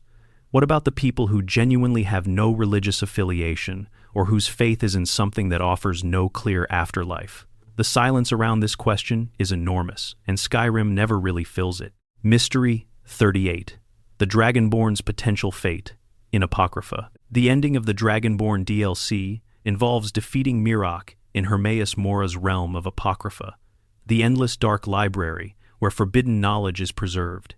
In black books that drive their readers to madness, the Dragonborn kills Mirok, absorbs his soul, and then receives an audience with Mora himself. Mora's response to the Dragonborn's victory is not outrage at the loss of his champion. It is satisfaction. He notes that the Dragonborn is now his new champion, that the connection established through reading the black books and traveling to Apocrypha has created a bond that the Dragonborn did not sign up for and may not be able to escape. Some players interpret this ending as Mora having successfully claimed the Dragonborn as a servant, that the fate that awaits the protagonist of Skyrim, after the credits roll and the game's official story ends, is an eternity in Apocrypha, reading the impossible books, slowly becoming something other than human, in service to a prince whose patience is literally infinite. Others interpret it more loosely, that Mora is flattering himself, that the connection is metaphorical, that the Dragonborn has agency enough to walk away from that relationship. The game's internal lore does not clearly establish whether Mora has actually bound the Dragonborn or simply thinks he has, but Mora, notably, is never wrong about these things. His knowledge is vast, his patience is unlimited, and his record of successfully collecting the people who interest him is very good. Part 8. The Forgotten People, Snow Elves, Falmer, and the World Below. Mystery 39. What was lost in the Forgotten Vale? We mentioned the Forgotten Vale briefly, but it deserves its own time. In the Dawnguard DLC, the player eventually reaches this hidden valley, a place where Snow Elf architecture has been preserved, pristine and intact, since before the Dragon War. The Vale was a sacred space, protected, unknown to the Nords who drove the Snow Elves from the surface. Walking through it is one of the most affecting experiences in the game, and not because of anything that is shown to you. It is affecting because of what is implied. The Snow Elves, who built this place, were artists. The arches they constructed have a quality of deliberate beauty, of aesthetic intention, that is completely unlike the functional brutality of Nordic stonework or the industrial precision of Dwemer engineering. They were thinking about how things looked as well as how they worked. They had developed a material culture that reflected something genuinely sophisticated about how they understood the world, and all of it is gone. Not just the civilization, the capacity for it. The descendants of those people, the Falmer, who now serve as feral underground enemies throughout Skyrim, cannot see this place. They were deliberately blinded by the Dwemer over generations, and the blindness worked its way into their biology, their descendants inheriting the darkness. The Falmer who shuffle through Blackreach and Dwemer ruins, attacking anything that moves, would not recognize the Forgotten Vale as something that belonged to their ancestors. They have no connection to it anymore. Knight Paladin Gelibor, a snow elf who survived the centuries by remaining in the Vale as a guardian of Ariel's shrine, is one of the most quietly devastating characters in the game. He has watched everything change. He watched his people become the Falmer. He stayed in his holy place because it was all he had left of what they were. He is polite and serene, and clearly holding a grief that has had millennia to become simply the condition of his existence. The mystery is not what happened to the Snow Elves that history is documented. The mystery is what they might have become if the Night of Tears had never happened, if Wisegrammer's campaign had never come, if the Dwemer's offer of shelter had proven to be what it appeared to be. What does a Snow Elf civilization look like after another 2,000 years of development? The Forgotten Vale gives you a glimpse of what was possible. The Falmer give you the answer to what actually happened. Mystery 40. The War of the Crag and what followed. After the Snow Elves were enslaved by the Dwemer and had the poison administered that blinded them, they remained servants for generations. But at some point, the Falmer, no longer recognizable as the Snow Elves who had entered the Dwemer cities, rebelled. This conflict is called the War of the Crag, and it was a war the enslaved Falmer fought against the masters who had destroyed them. The outcome was inconclusive. The Falmer could not win against Dwemer technology and organization, but the Dwemer could not simply exterminate the Falmer completely either. They were too numerous, too desperate, and too embedded in the underground infrastructure. The conflict ground on without resolution until the Dwemer disappeared in First Era 700. And then, suddenly, the Falmer had Blackreach to themselves. The mystery is what happened in those early centuries, after the Dwemer vanished. The Falmer had been slaves. Their masters were suddenly gone. The immense underground cities and highways and laboratories were left intact and running, empty of their creators. What did the Falmer do in those first years? Did any of them retain enough of the Snow Elf cultural memory to attempt to rebuild? Was there any moment where the trajectory toward the feral Falmer the player encounters might have been redirected? The answer appears to be no. The damage done by the Dwemer poison and the generations of enslavement was too complete to reverse through any process available to creatures that had been blinded and degraded for so long. But the question of whether there was a moment of possibility, a fork in the path that could have led somewhere else, is one that the game does not address. Mystery 41. Blackreach's Layered History. Blackreach is, by any measure, one of the most spectacular locations in Skyrim, a cavern so vast that it contains its own artificial sun, its own ecosystem of glowing mushrooms and underground flora, its own rivers, and the ruins of multiple civilizations stacked on top of each other like geological strata. The deepest layer belongs to Aetherius, or at least to the connection between the underground world and whatever lies beneath it. Some sources suggest that the deepest parts of Blackreach approach whatever void separates the mortal world from oblivion. Above that, the first known occupants were ancient vampire clans in the Merithic era, who established underground kingdoms in the cavern's depths before the Dwemer arrived. When the Dwemer came, they built over and around and through the vampire settlements, constructing roads and towers and laboratories that transformed Blackreach from a natural formation into an engineered space.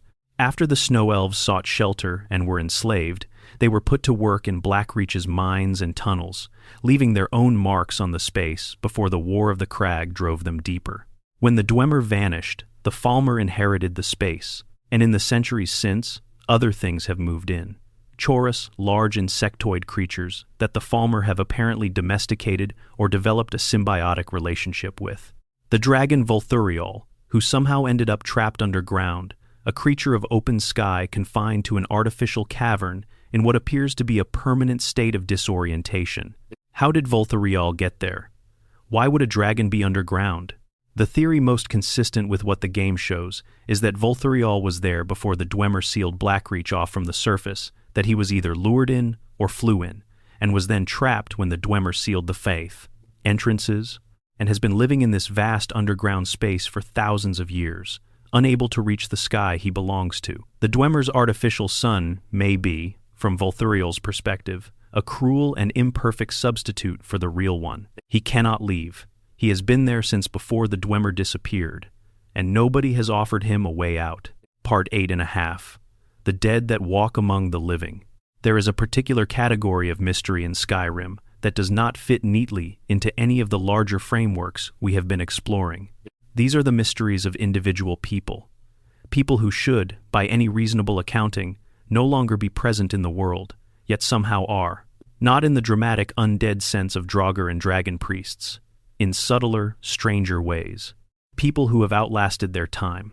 People whose existence raises questions that the game never thought to answer because it was too busy presenting them as ordinary. Mystery 78. Clavicus Vile's Dog. When the player encounters Barbas, the shape-shifting Daedric companion of Clavicus Vile who has taken the form of a talking dog, the encounter seems amusing at first. A dog that talks, who is clearly frustrated with his master, who asks for your help in resolving their dispute. The comedic dynamic between Barbas and Clavicus Vile is one of the game's better-written relationships. But Barbas's nature is deeply strange. He is not a mortal animal who has been given speech. He is not a Daedric entity in a dog's body in any simple sense. He appears to represent some aspect of Clavicus Vile's own divine nature, the part of the prince that retains a conscience, that exercises restraint, that prevents Vile's worst impulses from expressing themselves without limitation. When Barbas is separated from Vile, the prince becomes more purely and dangerously himself, granting wishes with catastrophic literalness and without the small check that Barbas provides. This means that inside one Daedric prince, there is something like a conscience, a separate entity that embodies the limiting principle, the inner voice that says, maybe not that far. And that entity has taken the form of a dog and been walking around Skyrim looking for a way back to his master. What does Barbas experience between his appearances in the Elder Scrolls series? He has appeared in multiple games, which means he has been doing this for centuries, walking the roads, talking to travelers, sometimes being mistaken for an ordinary animal, sometimes revealing himself, always looking for a way to resolve the situation with Vile. Does he get lonely? Does he have opinions about the places he has passed through? The game treats him as comic relief, but if you take the lore seriously, Barbas is one of the most extraordinary beings in all of Skyrim, a fragment of divine consciousness that chose the form of a loyal dog, and has maintained that choice for longer than most civilizations have existed. Mystery 79, The Vigilance of Stendarr, and What They Know. Throughout Skyrim, you encounter members of an organization called the Vigilance of Stendarr, holy warriors dedicated to combating Daedric influence, supernatural corruption, and anything that threatens the natural order. They patrol the roads, investigate suspicious locations, and aggressively confront anything they deem impure. In the Dawnguard DLC, the Volkihar vampire clan orchestrates a devastating attack on the Vigilance headquarters, killing most of the organization and driving the survivors underground. The efficiency and ruthlessness of this attack suggests that the vampires had been observing the Vigilance carefully for a long time before striking. But the mystery is what the Vigilance had found. In their hall, in the records they kept, there are notes and observations that suggest the Vigilance had been tracking supernatural occurrences across Skyrim for years, including some that no other organization had noticed. Things that were building, things that were changing, patterns in the darkness that, if properly analyzed, might have constituted an early warning system for several of the major crises in the game. They were killed before they could report most of what they had found. Whatever the Vigilance had pieced together about the state of Skyrim's supernatural ecology died with them in that attack. The pattern they were in the process of documenting, the one that might have made the overall picture clearer, was interrupted before it could be completed. Mystery 80, Serana's Mother. Serana, the pure-blood vampire who becomes one of Skyrim's most memorable companion characters, has a mother named Valerica who is found trapped in the Soul Cairn. She voluntarily trapped herself there to protect an Elder Scroll from Lord Harkon. Valerica has been in the Soul Cairn for centuries, waiting. What the game establishes about their relationship is that Valerica was always trying to protect Serana, even when Serana herself did not want or understand that protection. The decision to flee from Harkon, to take the Elder Scroll, to trap herself in the Soul Cairn, these were all motivated by a mother's attempt to prevent the tyranny of the Sun prophecy from being completed, which would have required Serana's blood as a component. The mystery is the prehistory of this family. What was Valerica like before Harkon turned her into a vampire? What was Serana like? The Volkihar compound contains what was presumably once a family home, now twisted by centuries of vampiric habitation into something cold and gothic and wrong. Somewhere in those old stones is the memory of what this family was before Harkon's obsession with divine power destroyed it. Neither Serana nor Valerica speak much about this. Serana, in particular, deflects personal questions with a practiced ease that suggests she has had centuries to build walls around the most painful parts of her past. The family's history before the vampirism is as much a mystery as any of Skyrim's ancient lore, because it is personal, because it hurts, and because the only people who know it are not going to tell you. Mystery 81, The Last of the Blades. Delphine and Esbern are the last surviving members of the Blades, an order that once served as the bodyguard and intelligence service of the dragon-blooded Septim Emperors. After the Great War, the Thalmor systematically hunted the Blades, killing almost all of them. Delphine survived by operating under a false identity in Riverwood.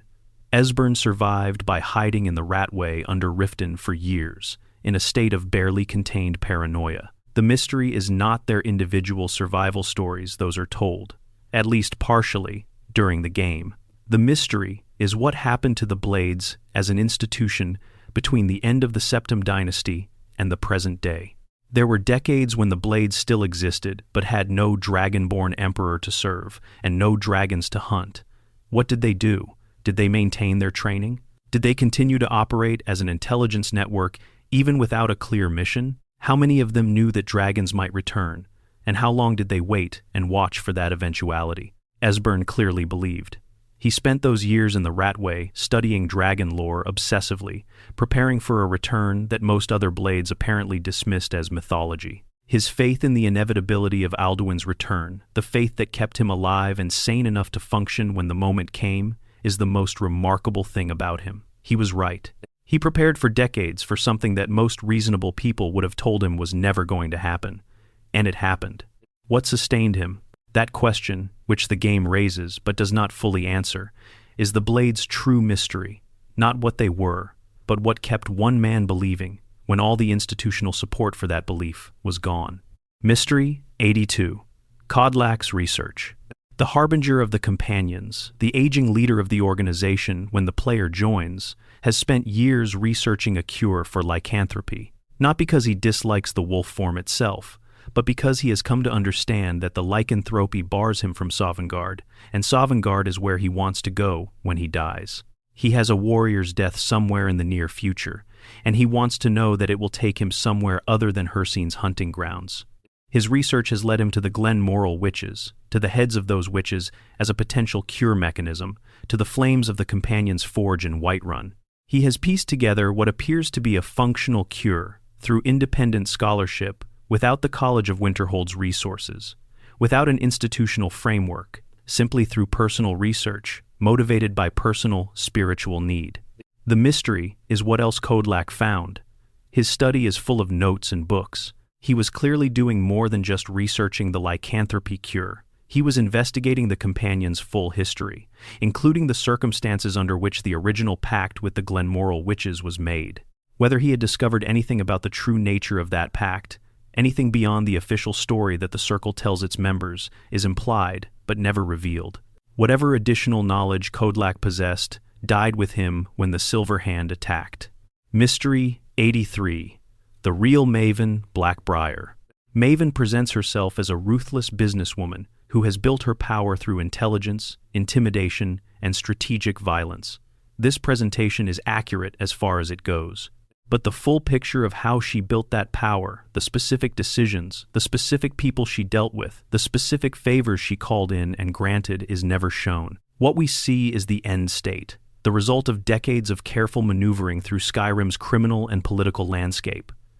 The Blackbriar mead business exists. The Thieves' Guild connection exists. The Dark Brotherhood connection exists. The leverage over the Jarl's steward exists.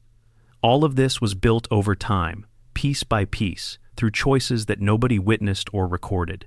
The mystery of Maven is the mystery of how someone builds that kind of power from nothing, or from whatever she started with, which was presumably less than she ended up with. Where did she begin? What was the first deal that made the next deal possible? Who was the first person she decided to make an enemy of, and how did she survive that decision? The Maven Blackbriar, who exists in Skyrim, is the finished product. The process of becoming her is invisible, and the invisibility of that process is, in some ways, the most frightening thing about her.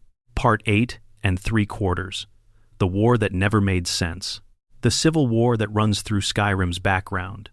The conflict between Ulfric Stormcloak's rebellion and the Imperial Legion is one of the most deliberately ambiguous political situations in the game. Both sides have legitimate grievances.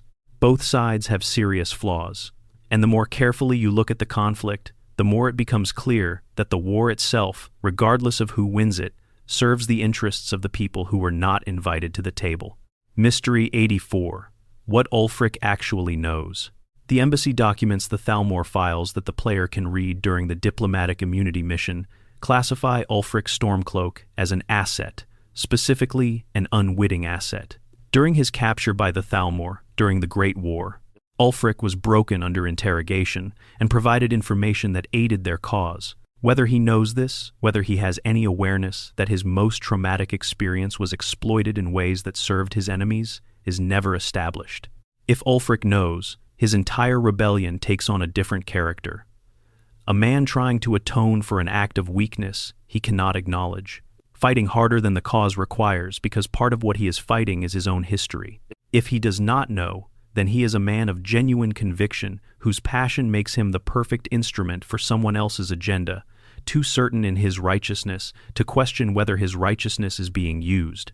The Thalmor's evaluation of him, that he is more useful to them as a problem that perpetuates the civil war than as a leader who wins. It suggests they have thought carefully about how to manage him. They do not want him to win.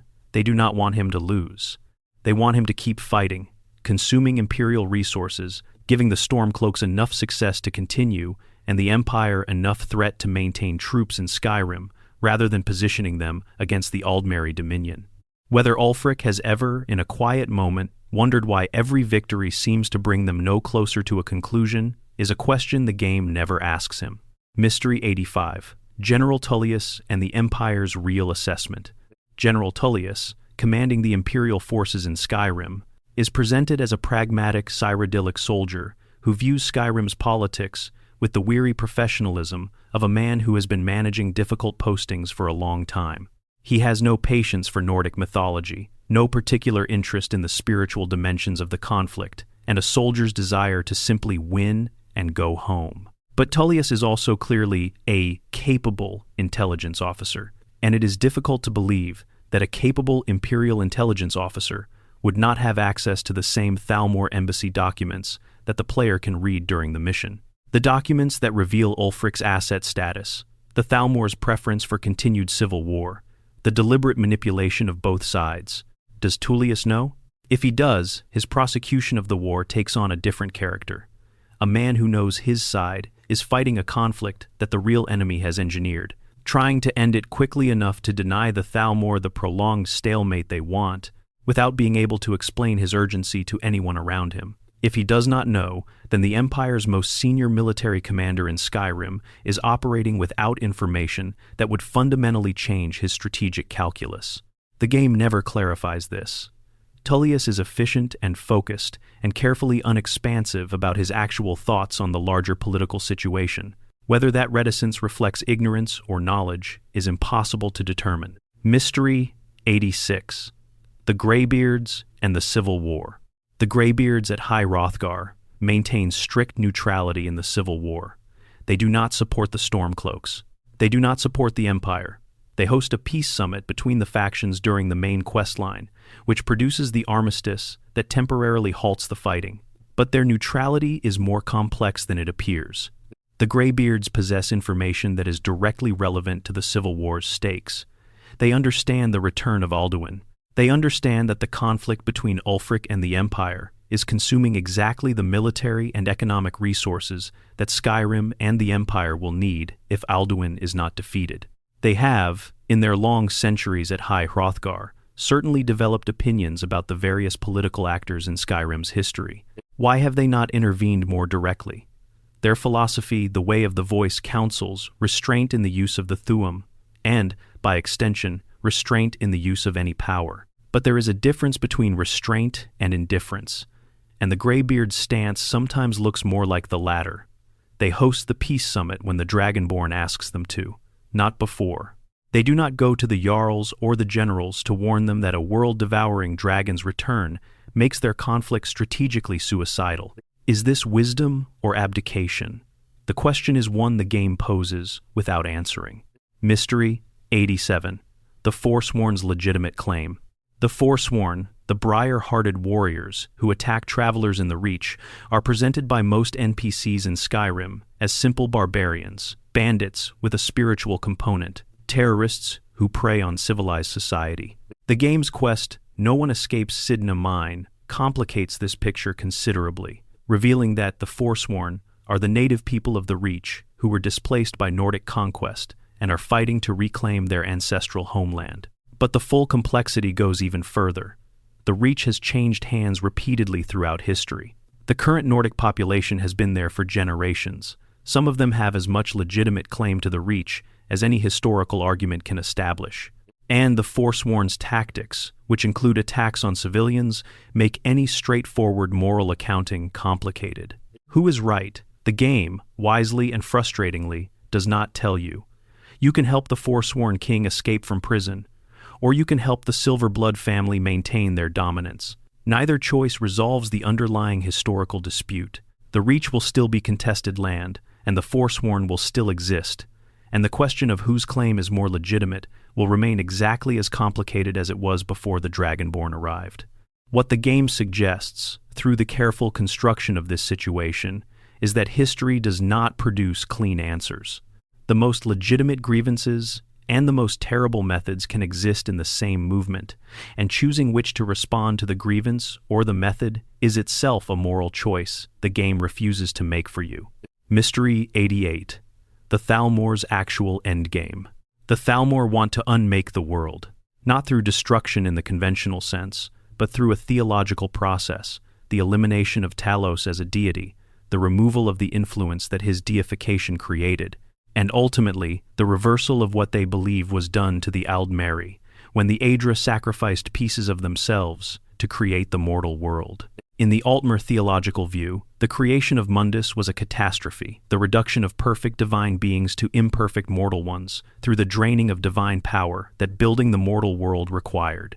The path back to the divine, to the state of pure, unbound existence the Aldmeri believe their ancestors possessed before Mundus was made, is the restoration of that lost power. And one way to restore it, according to the most extreme Thalmor interpretation, is the unmanning of Talos, the removal of his divine influence, and the eventual dissolution of the mortal world itself back into pure Aetherius. This is not simply political supremacy. This is eschatology, an end-times theology in which the final victory of the Aldmeri dominion is the end of the mortal world as a concept. Whether most Thalmor agents in Skyrim are aware of this endgame, or whether they simply understand themselves to be pursuing Altmer supremacy without the metaphysical context, is never established. Some of them may believe what they are doing is simply politics.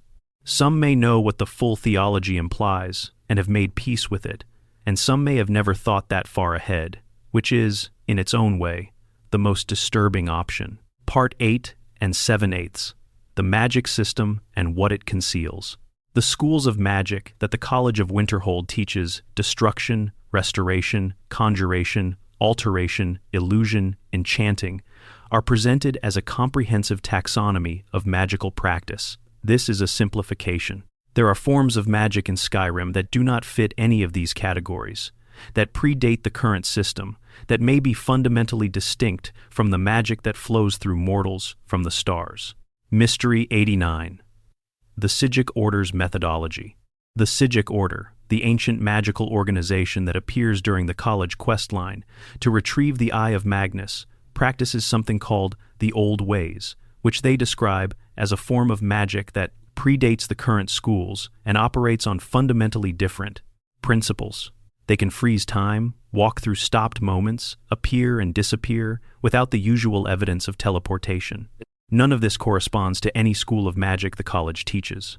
The Psijic Order's magic is qualitatively different from standard magical practice, not just more powerful, but structured differently, accessing reality through mechanisms that the current academic understanding of magic cannot fully account for. The organization's island, Artaeum, periodically disappears from the world entirely, removes itself from normal space and time, becoming unreachable and undetectable. When and why it does this has never been satisfactorily explained. The Order clearly has some degree of voluntary control over when and whether they are accessible to the outside world, which implies a command over dimensional and temporal reality that goes beyond any skill the College of Winterhold currently studies. What is the Old Way, specifically? The Order does not explain it to outsiders. Their library on Artaeum presumably contains the answers, and Artaeum is not currently accessible.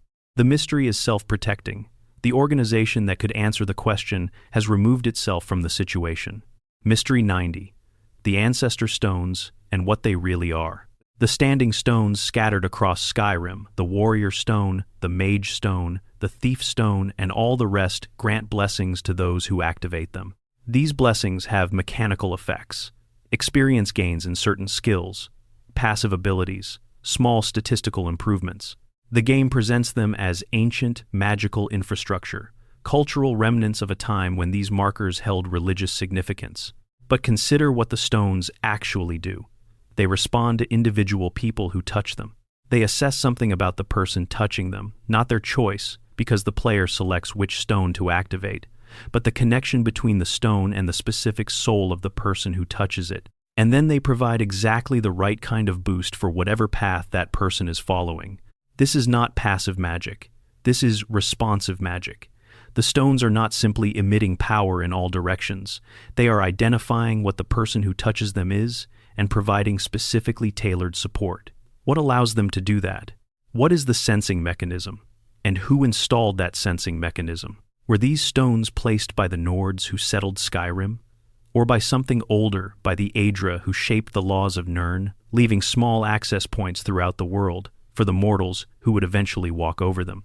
The answer most consistent with the lore is that the standing stones are connected to the constellations they represent, which are themselves connected to the guardian spirits known as the Companions, the Mage, and the Thief in the Nordic sky religion. The constellations are sentient in ways that very few people know about. If the constellations are watching, the standing stones may be their touch points on the ground, places where they reach through the fabric of Nirn to make contact with the mortals below them. If this is true, then activating a standing stone is not just accessing an ancient blessing, it is attracting the attention of a celestial being. Whether that being has any opinion about the person they are looking at has never been explored. Mystery 91. The Black Book's author. Hermaeus Mora created the Black Books, the volumes of forbidden knowledge that serve as his artifacts in the Dragonborn DLC. But the Black Books contain text that was written by someone or something. Text that, in the in-game descriptions, reads in ways that seem to be authored that have a perspective, a voice, a selection of information. Did Mora write them himself? Is a Daedric prince capable of authorship in the conventional sense?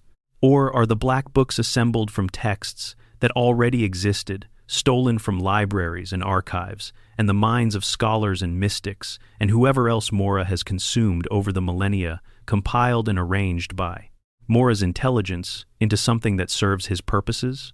If the latter, then some of what the Black Books contain was originally written by mortals who are now dead, whose work has been taken and repurposed without attribution. The most powerful repository of forbidden knowledge in the Elder Scrolls universe may be, at its core, a collection of stolen scholarship from people whose names have been erased. Mora does not address this. Mora does not acknowledge anyone else's contribution to his collection. Everything in Apocrypha is, from his perspective, simply his, the same way a library considers all of its books its own, regardless of who wrote them. Mystery 92. How the Dragonborn's shouts interact with specific reality. A shout is a word of power, 3 syllables of the dragon language, combined and released with intent. The game presents this as, shout happens, effect occurs. But the internal logic of the Thuam, as established by the deeper lore, suggests the process is more subtle and more interesting than a simple cause and effect chain. When the Dragonborn shouts, Fus Ro Da, the unrelenting force shout, they are not producing a force field. They are saying force balance push in a language where saying a thing makes it real.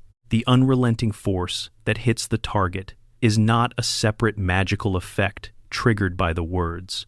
It is the words expressed in physical space. The air itself is being told to be forceful, to be balanced, to push, and it obeys, because in Dovazul it has no choice but to obey. This means every shout is not just a combat ability, it is an act of authorship. It is the Dragonborn adding a line to the text of reality, even if only temporarily, even if only locally. And every word of the dragon language they learn is another concept they can now instantiate into being with their voice. What is the limit of that? Is there a word in Dovazul for this person should live, not as a healing spell, but as a statement of fact that reality is compelled to honor? Is there a word for this should never have happened that functions as a retroactive alteration of events? The game doesn't explore this, but the logic of the system implies these possibilities exist. They simply require words the Dragonborn has not yet found. Mystery 93. The Night Mother's consciousness. We know the Night Mother's body is preserved in a coffin. We know a consciousness communicates through it. We know that consciousness provides accurate contract information. What we do not know is the nature of that consciousness. 3 possibilities are most consistent with the available evidence. First, the original Night Mother, the woman who killed her children and made her bargain with Sithis, is still present in her preserved body, somehow maintained in a state of consciousness despite physical death. This would make her unique among mortals, existing in a form that is neither living nor dead in the usual sense. Second, the consciousness in the coffin is not the Night Mother at all, but Sithis himself, or rather, some fragment or avatar of the force that Sithis represents, which is not a person but the void, using the preserved body as a channel. The Night Mother's bargain created a permanent conduit between the Dark Brotherhood and the void, and what speaks through the coffin is the void using borrowed language and the Night Mother's memory to make itself comprehensible to mortals. Third, the consciousness is a daedric entity that has taken up residence in the Night Mother's body over the centuries, using it as a vessel and the Night Mother's identity as a persona.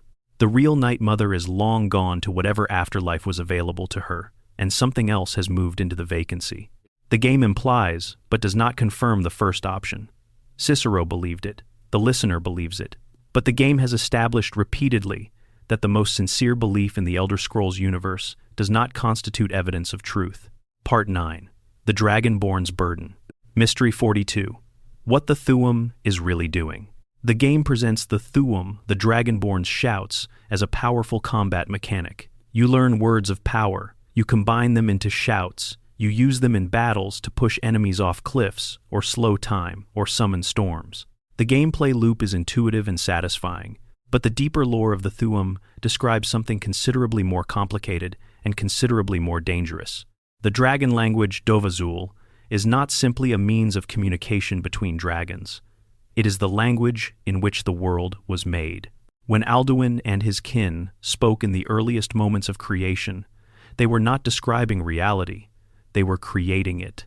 The Thu'um, in its original form, is the act of making something real by saying it. A dragon who speaks the word for fire does not produce fire through a separate magical effort. The speaking is the fire. The word and the thing are the same. This is why the Greybeards maintain their silence.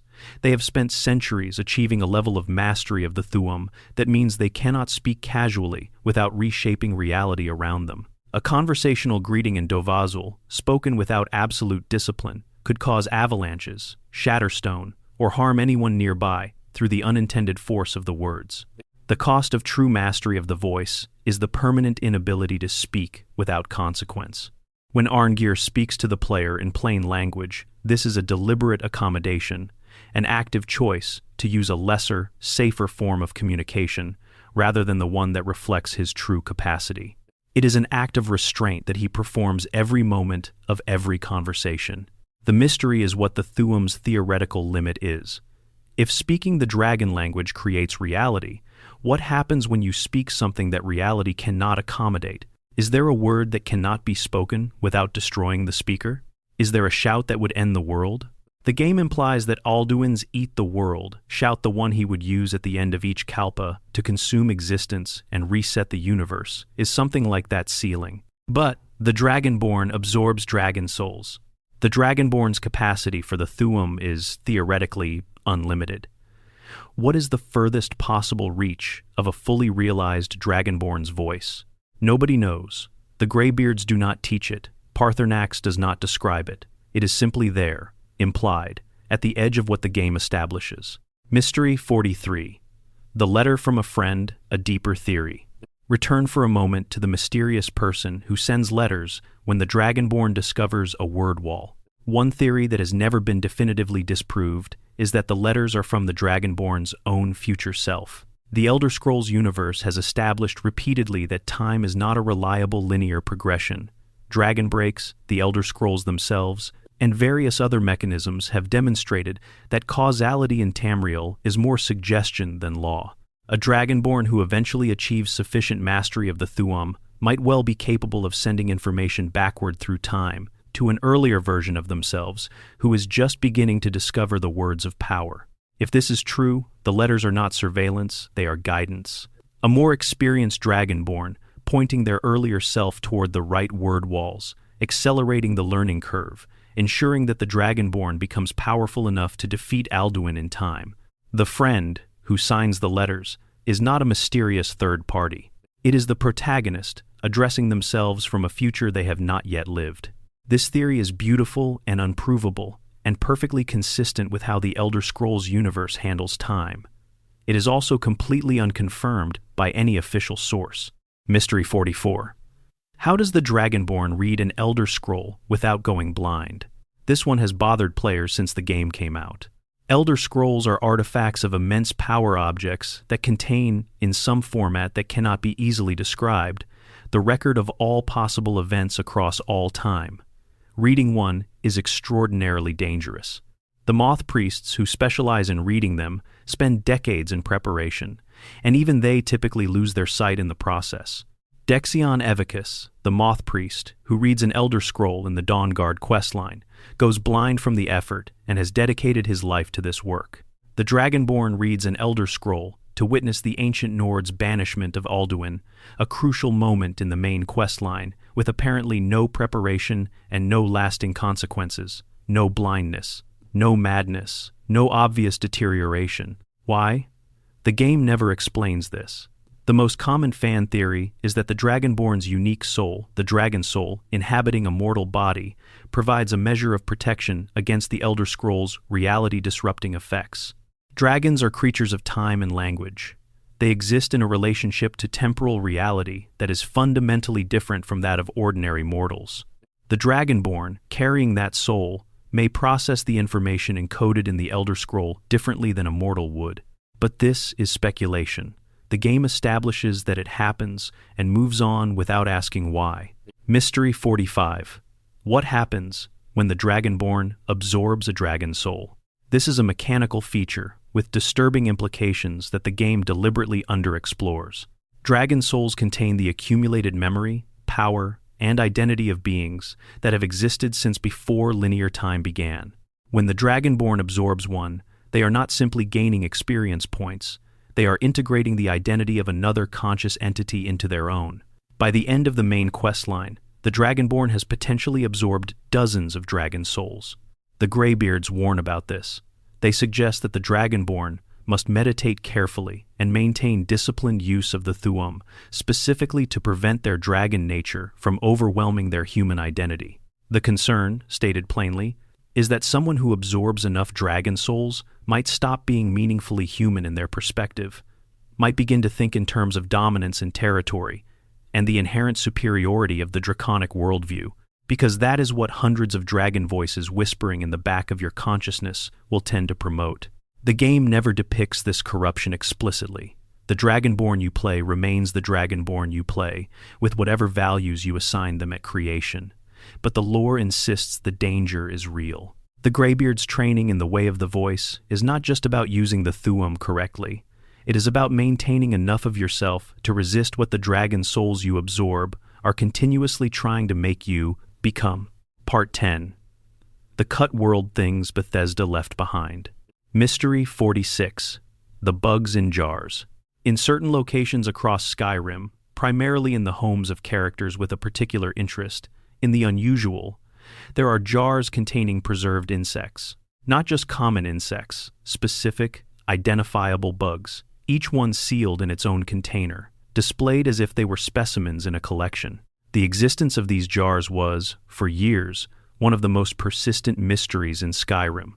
Why were they there? What was the point? Was it a reference to something? Was it a quest line about a collector? Did the bugs have special properties? The answer, eventually revealed through an interview with a developer, is anticlimactic. There was a quest planned around a collector character who would have sent the player to find these specific insects. The quest was cut. The jars remained. For years, they sat in their locations with no context, no purpose, and no explanation, generating enormous amounts of speculation precisely because they were specific enough to imply intention without being specific enough to reveal what that intention was. This is perhaps the most famous example of Skyrim's cut content generating mystery by accident, a case where something was not mysterious by design, but became mysterious because it was abandoned. Mystery 47. The Foxes. If you spend enough time in the wilderness of Skyrim, you will occasionally notice that foxes seem to lead you to treasure.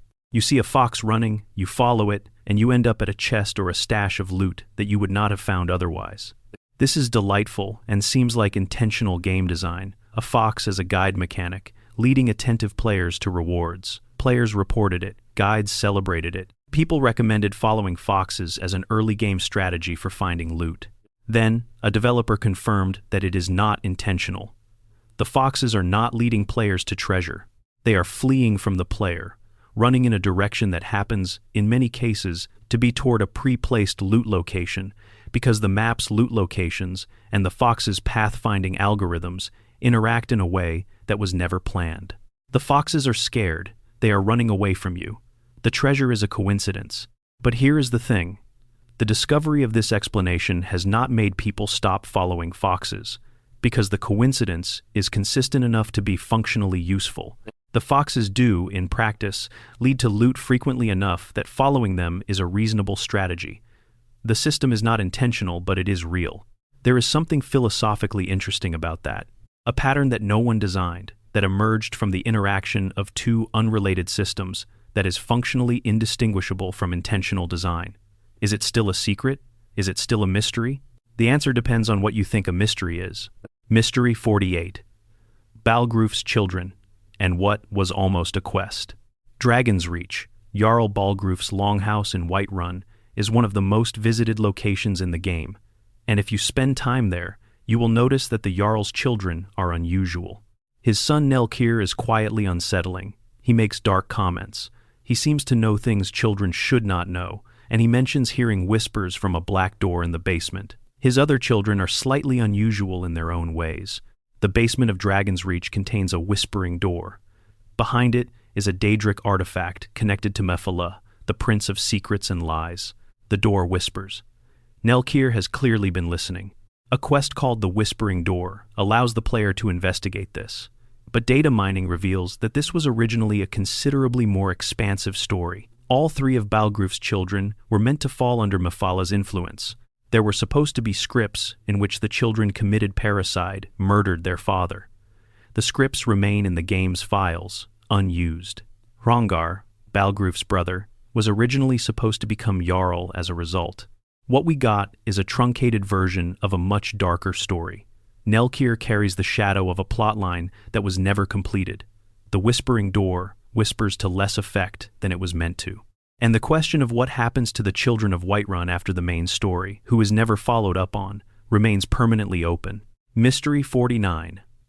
The Missing Provinces at Skyrim's Edges. If you use console commands to disable the invisible walls at Skyrim's borders and walk into the terrain beyond, you will find that the world does not simply end. Bethesda constructed simplified versions of neighboring provinces, incomplete, poorly textured, barely functional, that exist just beyond Skyrim's playable boundaries. Cyrodiil to the south is the most famous example. The white gold tower of the Imperial City is visible on Skyrim's map if you rotate it southward. And if you walk past the invisible wall into the southern terrain, you will find a crude, barely rendered landscape with recognizable landmarks from the previous Elder Scrolls game. This is not meant to be explored. It is likely there to make the world feel continuous, to ensure that the sky and distant horizons look plausible rather than cutting off at a visible edge. But it raises a question. How much of Tamriel did Bethesda construct beyond the playable area, and why? Are there explorable spaces in other directions that no player has found yet? Or is the terrain beyond Skyrim's borders purely cosmetic, built to look right from a distance and never intended to be walked through? The answer is probably that it is cosmetic, but the presence of recognizable landmarks in the out-of-bounds terrain features that correspond to what those places actually look like, not just generic terrain, suggests that someone spent time making these borderlands feel real, even though they knew no player was supposed to ever see them up close. Mystery 50. Falion's incomplete investigation. We mentioned Falion's nighttime ritual earlier, but the cut quest deserves more attention. The quest, Falion's Secret, exists in the game's code in a state of incompletion. It has a beginning following Falion to the ritual site, but no end. The game registers that you have completed objectives in this quest, but simultaneously never considers the quest finished, because no ending trigger was ever written. What was Falion's secret supposed to be? The most common theory, based on the available context, is that he was contacting the dead, specifically people who had died in Morthal or nearby, for purposes that had to do with understanding the supernatural occurrences in the hold. This would make him not a villain, but a mage, who was conducting unsanctioned but ultimately benevolent research into death and what comes after it.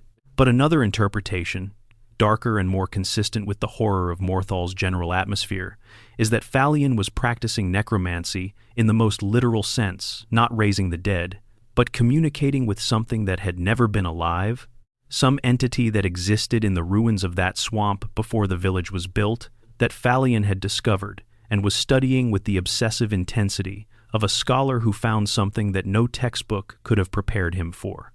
We will never know which interpretation is correct. The quest exists in pieces that were never assembled.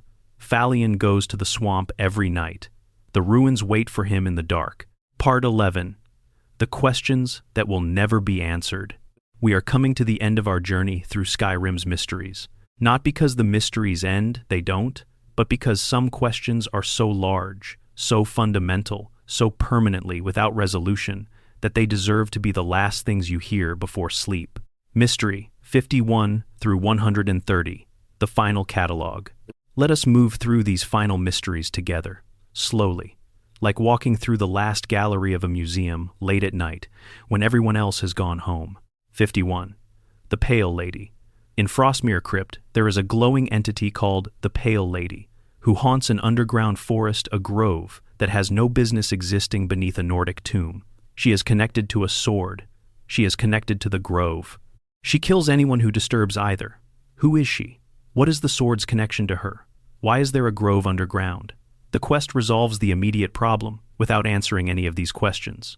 52. The Deep Ones. In the Sea of Ghosts off Skyrim's northern coast, there are occasional mentions of creatures in the water that are not slaughterfish, not horker, not anything officially named in the game's bestiary. Some fishermen will mention things in the deep with a specific fear that suggests personal encounter rather than general superstition. No quest investigates this. No creature is ever formally identified. 53. The Augur of Dunlane. The glowing orb of magical energy confined in the College of Winterhold was once a student named Dunlane, whose magical accident converted him into pure magical consciousness. He has been there ever since, aware, communicating, providing prophecies and guidance. Does he want to be free? Does he experience his existence as imprisonment? He seems serene. He seems willing. But he was also once a person who had a body and a future, and all of that was taken from him by an accident. The game never asks him how he feels about it. 54. The Orc Strongholds and their autonomy. The Orcish strongholds scattered across Skyrim operate under their own code of law, the Code of Malakath, without recognizing the authority of the Jarl or the Empire. They are, effectively, independent micronations that exist inside Skyrim's political borders, without actually participating in Skyrim's political system. How has this arrangement persisted? Who agreed to it? There is no official treaty, no formal acknowledgement. The strongholds simply exist, and the holds tolerate them. And the reason why this has never produced a serious confrontation is never explained. 55. The Sleeping Tree. Near Whiterun, there is a tree that grows in a crater and produces a powerful narcotic sap. Investigation suggests that the tree is not, in fact, a tree, or at least not only a tree. The organic material associated with it has properties unlike anything else in Skyrim. The most coherent theory is that the sleeping tree is a crashed extraterrestrial organism, something that fell from the sky at some point and took root in Skyrim's soil, producing its narcotic sap as a natural biological process that the local Khajiit caravans have been exploiting ever since. What is its origin? Where did it come from? What would it eventually become if left to grow undisturbed for another few centuries? 56. The Headless Horseman's identity. The spectral figure that rides through Skyrim's nights follows a consistent route to Hamvir's Rest, a small graveyard. He does not speak. He does not interact. He simply rides, eternally, toward the place where he was buried. Who was he? The game provides no answer. His route to the graveyard suggests he was buried there, which narrows the identity possibilities to the specific individuals interred at Hamvir's Rest, but the game places no particular emphasis on any of them. He is simply there, riding through the dark, complete in his mystery. 57. What lies beyond the Sea of Ghosts? Skyrim's northern coast looks out over the Sea of Ghosts, and beyond that sea, according to the maps, is Atmora, the frozen continent that was once the homeland of the Nords. By the Fourth Era, Atmora is supposedly completely inhospitable, supernaturally frozen, ice-locked from coast to coast, incapable of supporting life. But Atmora was once a functioning civilization. Where did all of that civilization go? The Nords who came to Skyrim brought their history with them, but what about the people who stayed? Were there other human settlements in Atmora that migrated elsewhere? Or did some stay and eventually freeze? Is there anything left under the ice? 58. The nature of dragon breaks. We discussed this earlier, but the specifics deserve attention. The most famous dragon break, called the Middle Dawn, lasted 1,008 years by some accounts, and happened simultaneously with other events, and produced histories that flatly contradict each other and are all considered accurate. The Elder Scrolls universe does not have a definitive historical record for the periods when dragon breaks occur, because all the possible events happened in all the possible orders, and the universe has not decided which version is the canonical one. Whether the events of Skyrim create the conditions for another dragon break, whether the conflicts of the Fourth Era are secretly generating another period of untime, is unaddressed in any official source. 59. The true purpose of the Elder Scrolls themselves. The Elder Scrolls, the titular objects, are artifacts that exist outside of normal cause and effect. They contain the record of all possible events across all time. They can be read to see the past or the future, with consequences for the reader's sanity and sight. They exist in multiple copies, appear at various places throughout history, and seem to draw themselves towards significant moments. But what are they, at a fundamental level? Who made them? The game implies they were not made by any mortal civilization, that they predate the Dwemer, possibly that they predate the current world entirely. Some scholars believe they are the notes of the original divine entities who made the world the actual working documents of creation. Others believe they are something that the world itself is producing, a self-referential record of existence generated by the act of existing. 60. Why does Paarthurnax stay? The dragon who betrayed Alduin and taught humans the Thuum has been on the throat of the world for thousands of years. Thousands. He could fly to any point in Tamriel. He could explore. He chooses to remain at the peak of a mountain in deliberate isolation, meditating on the way of the voice, fighting his own nature continuously. He describes his existence as a constant philosophical struggle against what dragons fundamentally are. But why the peak specifically? Is there something about the throat of the world, the temporal wound left by Alduin's ancient banishment, that provides something he needs for his meditation? Is the presence of the time scar meaningful to him in some way? He never fully explains it. He simply stays, winter after winter, thinking. 61. The Companions' true werewolf bloodline. The Circle, the inner group of the Companions, all carry lycanthropy. They contracted it through a pact with the Glenmoral witches. But the specific strain of lycanthropy they carry is unusual. It is directly connected to Hircine, the hunting prince, rather than being a standard curse. This means the Companions have a Daedric prince watching their internal affairs with direct personal interest. Hircine claims the souls of werewolves at death, which is why Kodlak fears for his afterlife. But Hircine's interest in the Companions seems to go beyond simply collecting their souls. He has an active investment in their continued practice of the beast blood. Why? What does Hircine get from having an ancient and respected warrior organization all carrying his mark? 62. What happened to Miraak's followers on Solstheim? Before you arrive on Solstheim, in the Dragonborn DLC, the residents of the island have been enslaved by Miraak's influence, compulsively building shrines to him in a kind of mass hypnosis. When Miraak is defeated, they wake up. But the experience of being enslaved, of spending days or weeks building things without knowing why, of having no memory of the time that passed, is traumatic in a way the game never really addresses. The residents of Raven Rock and the other settlements on Solstheim simply return to normal after Miraak's defeat, with no apparent process for working through what happened to them. The mystery is not what happened, it is how ordinary people process the experience of having had their minds stolen, and whether normal ever fully returns. 63. The nature of Sheogorath in Skyrim.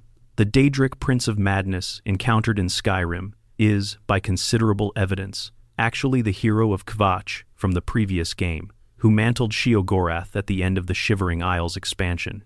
His dialogue contains references that only the hero of Kvatch would know about. His manner is slightly different from traditional descriptions of Sheogorath, more coherent, less fundamentally unhinged. And the process of mantling, of imitating a divine entity so perfectly that the universe cannot distinguish you from the original, seems to have worked, but imperfectly, leaving traces of the mortal identity underneath the divine one. Is there still a person in there? Is the hero of Kvatch conscious somewhere, inside what Sheogorath has become? Or is the mantling so complete that the distinction has been permanently dissolved? 64. The abandoned shack and its victim.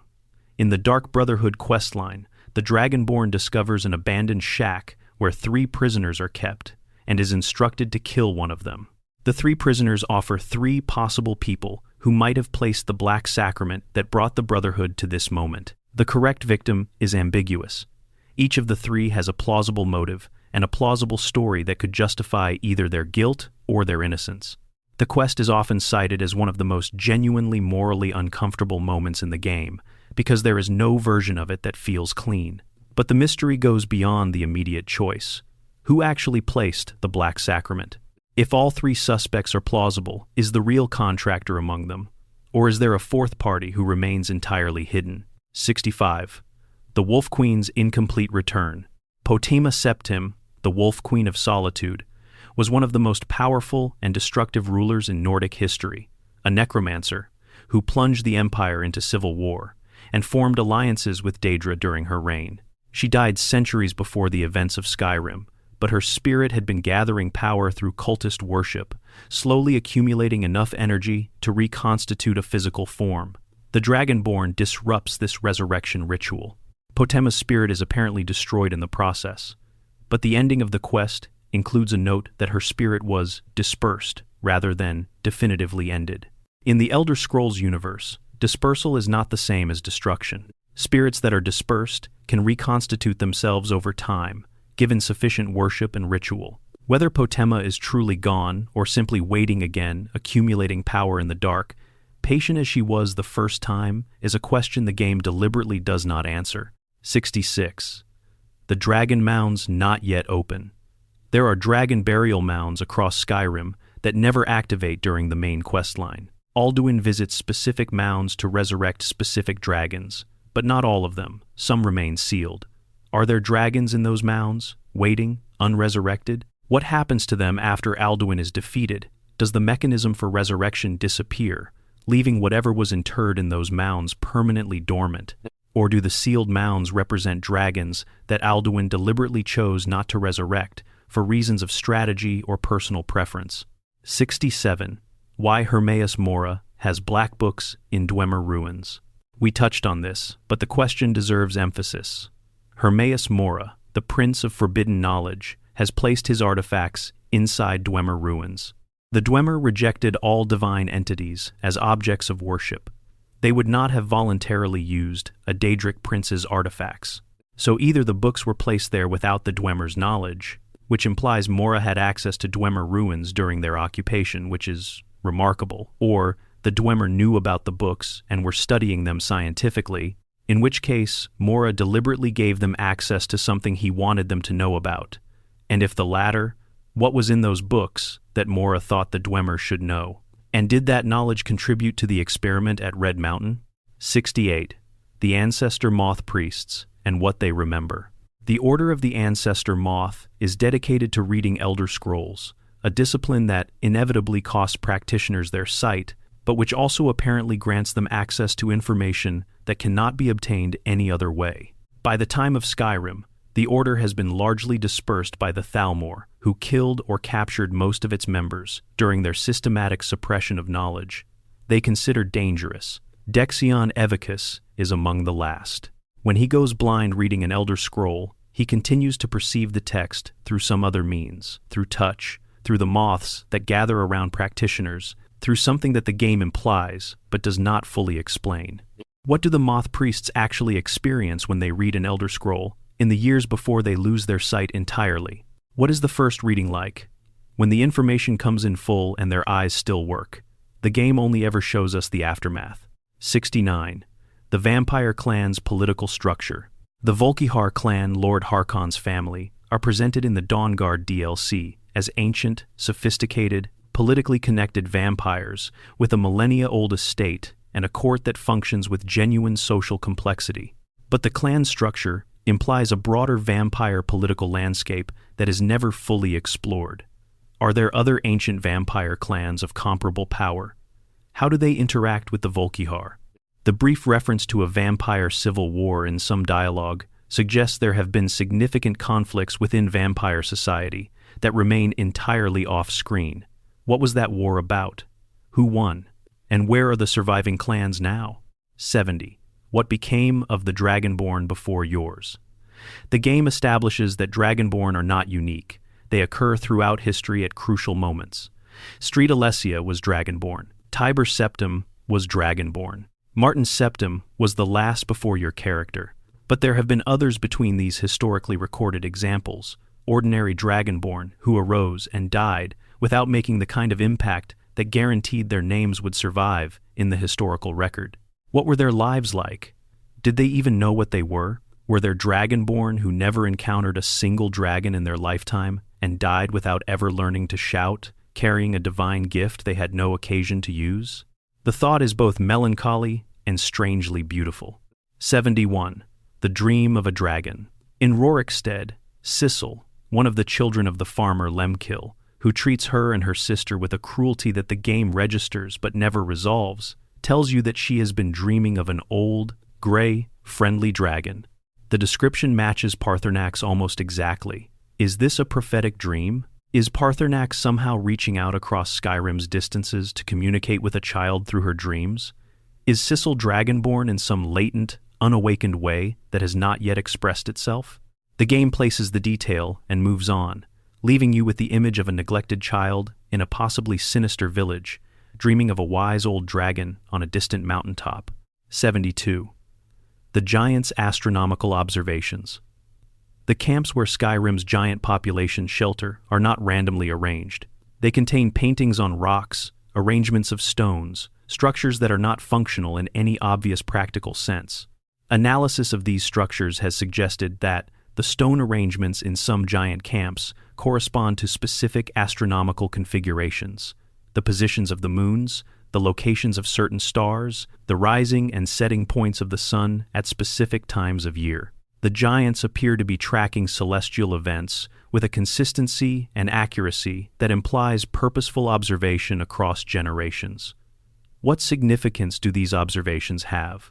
Is there a giant religion, a relationship with Maser and Secunda and the stars that no non-giant has ever been able to understand? The giants do not speak in any language mortals can interpret. Their art and their stone circles are the only evidence of their interior life, and that evidence is insufficient to resolve what it means. 73. The Khajiit Caravan's True Reports. We established earlier that the Khajiit caravans that camp outside Skyrim's cities are intelligence networks reporting to elsewhere. The mystery that this creates is what exactly they have reported during the events of Skyrim. A civil war, the return of dragons, the emergence of a dragonborn, the threat of Alduin consuming the world. What does Elsewhere's leadership do with this information? Does the Khajiit government have a contingency for the world might end? Are there aspects of the Khajiit's lunar theology that make Alduin's return prophesied expected part of a cycle they have been watching for? The caravan merchants are in Skyrim, selling potions and moon sugar, and quietly observing the most consequential events in recent Tamrielic history. Someone is reading their reports. We never learn what those reports say or what response they generate. 74. The Fate of the College after the Eye of Magnus. The College of Winterhold questline ends with the Eye of Magnus removed by the Sigic Order, Ancano defeated, and Mirabel Irvine dead. But the college itself is in a precarious position. It was already distrusted by the Nords of Winterhold, who blamed it for the great collapse that destroyed most of the city 2 centuries earlier. The events of the questline, a Thalmor agent infiltrating the college, a reality-threatening artifact being activated within its walls, senior faculty being killed, do not improve the college's relationship with the surrounding population. What happens to the college in the years after the Dragonborn's intervention? Does it rebuild? Does the Nordic distrust finally boil over into actual confrontation? Does the Sigic Order maintain any oversight after the eye is removed? The game's timeline stops before any of these questions can be answered. 75. The Thalmor's Long Game. We know from the embassy documents that the Thalmor's goal is permanent, elven supremacy over all of Tamriel, and that the current generation of conflict is simply one phase of a multi-generational strategy. The question the game cannot answer is whether they will succeed. Skyrim ends without resolving the Thalmor question. Whether the events of the game, the Dragonborn's interference, the Civil War's conclusion, the defeat of Alduin, affect the Thalmor's position in any lasting way is left entirely open. The embassy documents suggest they anticipated and planned for most of what happens. Does anything the Dragonborn does actually set them back? Or is the victory of saving the world from Alduin simply clearing the board for the Thalmor's next move? 76. The Dragonborn's relationship to Akatosh. Being Dragonborn means having the soul of a dragon, which means being connected, in some fundamental way, to Akatosh, the dragon god of time. Because all dragons are created by Akatosh, and in some sense are Akatosh, or aspects of Akatosh, or children of Akatosh, depending on which theological framework you apply. This means the Dragonborn is, in some sense, a child of the chief god of the imperial pantheon, walking around in mortal flesh, fighting other children of the same god. The theological implications of this have never been fully explored in any official source. Do the 8 divines have any awareness of the Dragonborn as a kind of sibling or relation? Does Akatosh have any interest in the specific Dragonborn of Skyrim beyond the general interest in the defeat of Alduin? 77 through 130. The questions at the edge of the map. There are still more. There are always more in a world this large. The whereabouts of Esbern after the main quest ends, whether he and Delphine ever successfully rebuild the Blades, whether they ever reconcile with Paarthurnax, or simply maintain their standoff forever. The nature of the relationship between Nocturnal and the other Daedric princes, she is described as ancient, even by their standards, and the implication is that she existed before the current configuration of Oblivion, which raises questions about what she was before she was what she is now.